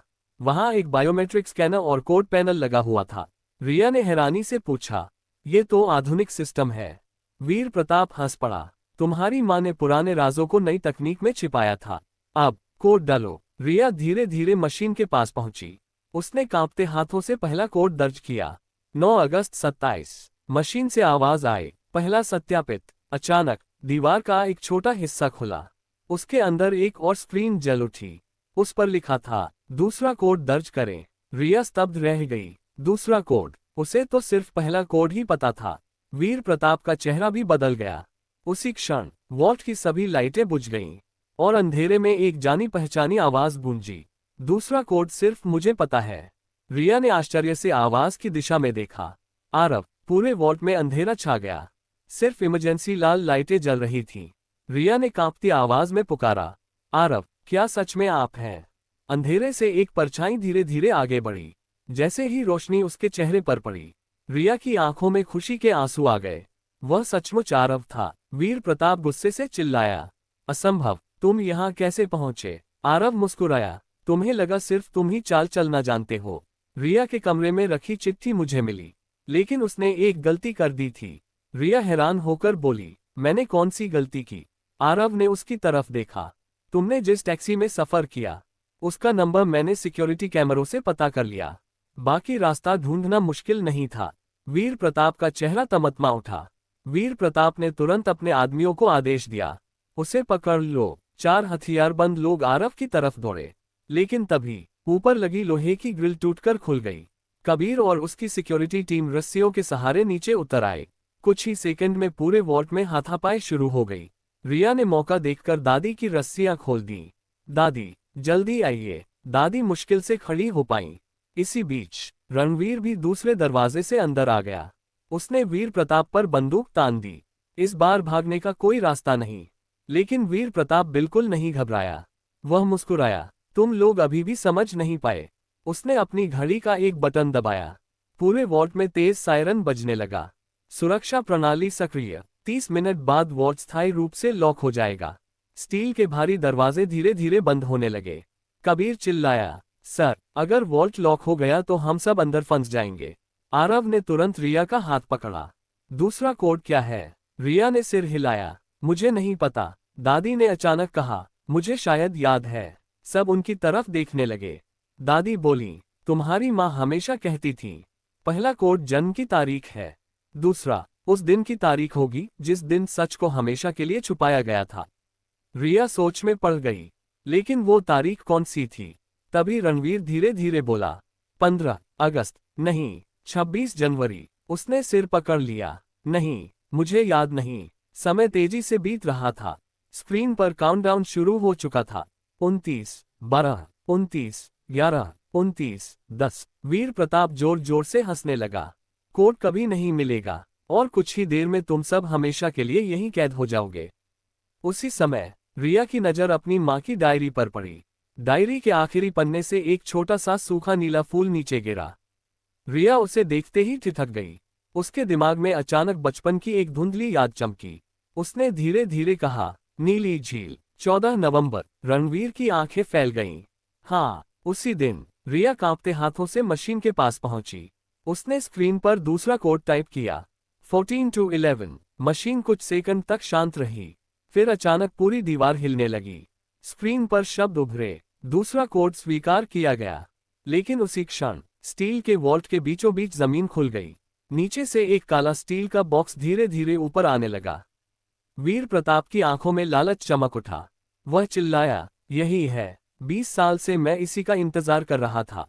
रिया, आरव और रणवीर भी उस बॉक्स को हैरानी से देख रहे थे, क्योंकि उन्हें नहीं पता था कि उस बॉक्स के अंदर सिर्फ सबूत नहीं, एक ऐसा सच छिपा था जो उनके पूरे परिवार की पहचान बदल देने वाला था। पूरे वॉल्ट में सन्नाटा छा गया। स्टील का काला बॉक्स धीरे धीरे मशीन से ऊपर आकर रुक गया। उस पर सिर्फ एक लाइन लिखी थी, सिर्फ सच्चाई का साथ देने वाला ही इसे खोले। रिया ने बॉक्स की तरफ हाथ बढ़ाया, लेकिन तभी वीर प्रताप बिजली की तरह उसकी ओर लपका। ये बॉक्स मेरा है। वह बॉक्स पकड़ने ही वाला था कि आरव ने उसका हाथ पकड़ लिया। दोनों के बीच जबरदस्त हाथापाई शुरू हो गई। उधर कबीर और उसकी टीम बाकी गुंडों से लड़ रहे थे। वॉल्ट में गोलियों की आवाज, अलार्म और लोगों की चीखें गूंज रही थीं। रिया ने जल्दी से बॉक्स उठा लिया। वह उम्मीद से कहीं ज्यादा भारी था। दादी बोली, जल्दी खोलो, इसके अंदर ही सब खत्म करने की ताकत है। रिया ने बॉक्स पर लगी चाबी का छेद देखा। उसे अचानक याद आया, सुनहरी चाबी। आरव ने तुरंत अपनी जेब से वह दूसरी चाबी निकाली जो उन्हें पहले मिली थी। चाबी ताले में घुमाई, क्लिक, बॉक्स खुल गया। लेकिन अंदर सोना या पैसे नहीं थे। सिर्फ 3 चीजें थीं। एक पुरानी वीडियो कैसेट, एक लाल रंग की फाइल और एक छोटा सा लिफाफा जिस पर लिखा था, रिया के लिए। रिया के हाथ कांपने लगे। उसने सबसे पहले लिफाफा खोला। अंदर उसकी माँ का पत्र था। उसमें लिखा था, रिया, अगर तुम ये पढ़ रही हो तो तुम सच तक पहुंच चुकी हो। लेकिन याद रखना, सच हमेशा आसान नहीं होता। इस बॉक्स में जो फाइल है वही लॉ एंड ऑर्डर को खत्म कर सकती है। रिया की आंखें भर आईं। तभी वीर प्रताप ने आरव को जोर से धक्का दिया। आरव पीछे गिर पड़ा। वीर प्रताप ने अपनी पिस्तौल निकाल ली। उसने सीधे रिया पर निशाना साधा। फाइल मुझे दे दो। रिया ने इनकार में सिर हिलाया। कभी नहीं। वीर प्रताप ने ट्रिगर दबाने के लिए उंगली बढ़ाई, लेकिन उसी पल धड़ाम एक गोली चली। सब कुछ सेकंड के लिए रुक गया। वीर प्रताप के हाथ से पिस्तौल नीचे गिर गई। उसके कंधे में गोली लगी थी। सभी ने मुड़कर देखा। गोली चलाने वाला मोहन काका थे। उनके हाथ में पुरानी रिवॉल्वर थी। वे बोले, बस बहुत हो गया वीर प्रताप। पुलिस भी उसी समय वॉल्ट में पहुंच गई। इंस्पेक्टर ने चिल्लाकर कहा, कोई भागने की कोशिश मत करना। वीर प्रताप चारों तरफ देखने लगा। उसके सारे आदमी पकड़े जा चुके थे। अब उसके पास बचने का कोई रास्ता नहीं था। लेकिन वह अचानक मुस्कुराने लगा। रिया ने हैरानी से पूछा, अब भी हंस रहे हो? वीर प्रताप ने धीमी आवाज में कहा, क्योंकि तुम लोग अभी भी अधूरा सच जानते हो। उसने कांपते हुए लाल फाइल की तरफ इशारा किया। उसे खोलो, फिर देखना, तुम्हारा सबसे बड़ा दुश्मन मैं नहीं हूं। कमरे में फिर सन्नाटा छा गया। रिया ने धीरे धीरे लाल फाइल खोली। पहले पन्ने पर बड़े अक्षरों में लिखा था, लॉ एंड ऑर्डर का वर्तमान प्रमुख। रिया ने अगली लाइन पढ़ी और उसका चेहरा एकदम सफेद पड़ गया। उसने कांपती आवाज में कहा, नहीं, ये नाम नहीं हो सकता। आरव ने फाइल उसके हाथ से ली और उसे पढ़ते ही वह भी स्तब्ध रह गया। रिया के हाथ कांप रहे थे। आरव ने लाल फाइल अपने हाथ में ली। कमरे में मौजूद हर व्यक्ति उसकी तरफ देख रहा था। फाइल के पहले पन्ने पर लिखा था, लॉ एंड ऑर्डर का वर्तमान प्रमुख, पहचान गोपनीय। उसके नीचे एक कोड नेम लिखा था, LIONX। आरव ने राहत की सांस ली। यहाँ किसी का नाम नहीं है। लेकिन जैसे ही उसने अगला पन्ना पलटा, एक फोटो नीचे गिर गई। फोटो में एक आदमी कुर्सी पर बैठा था।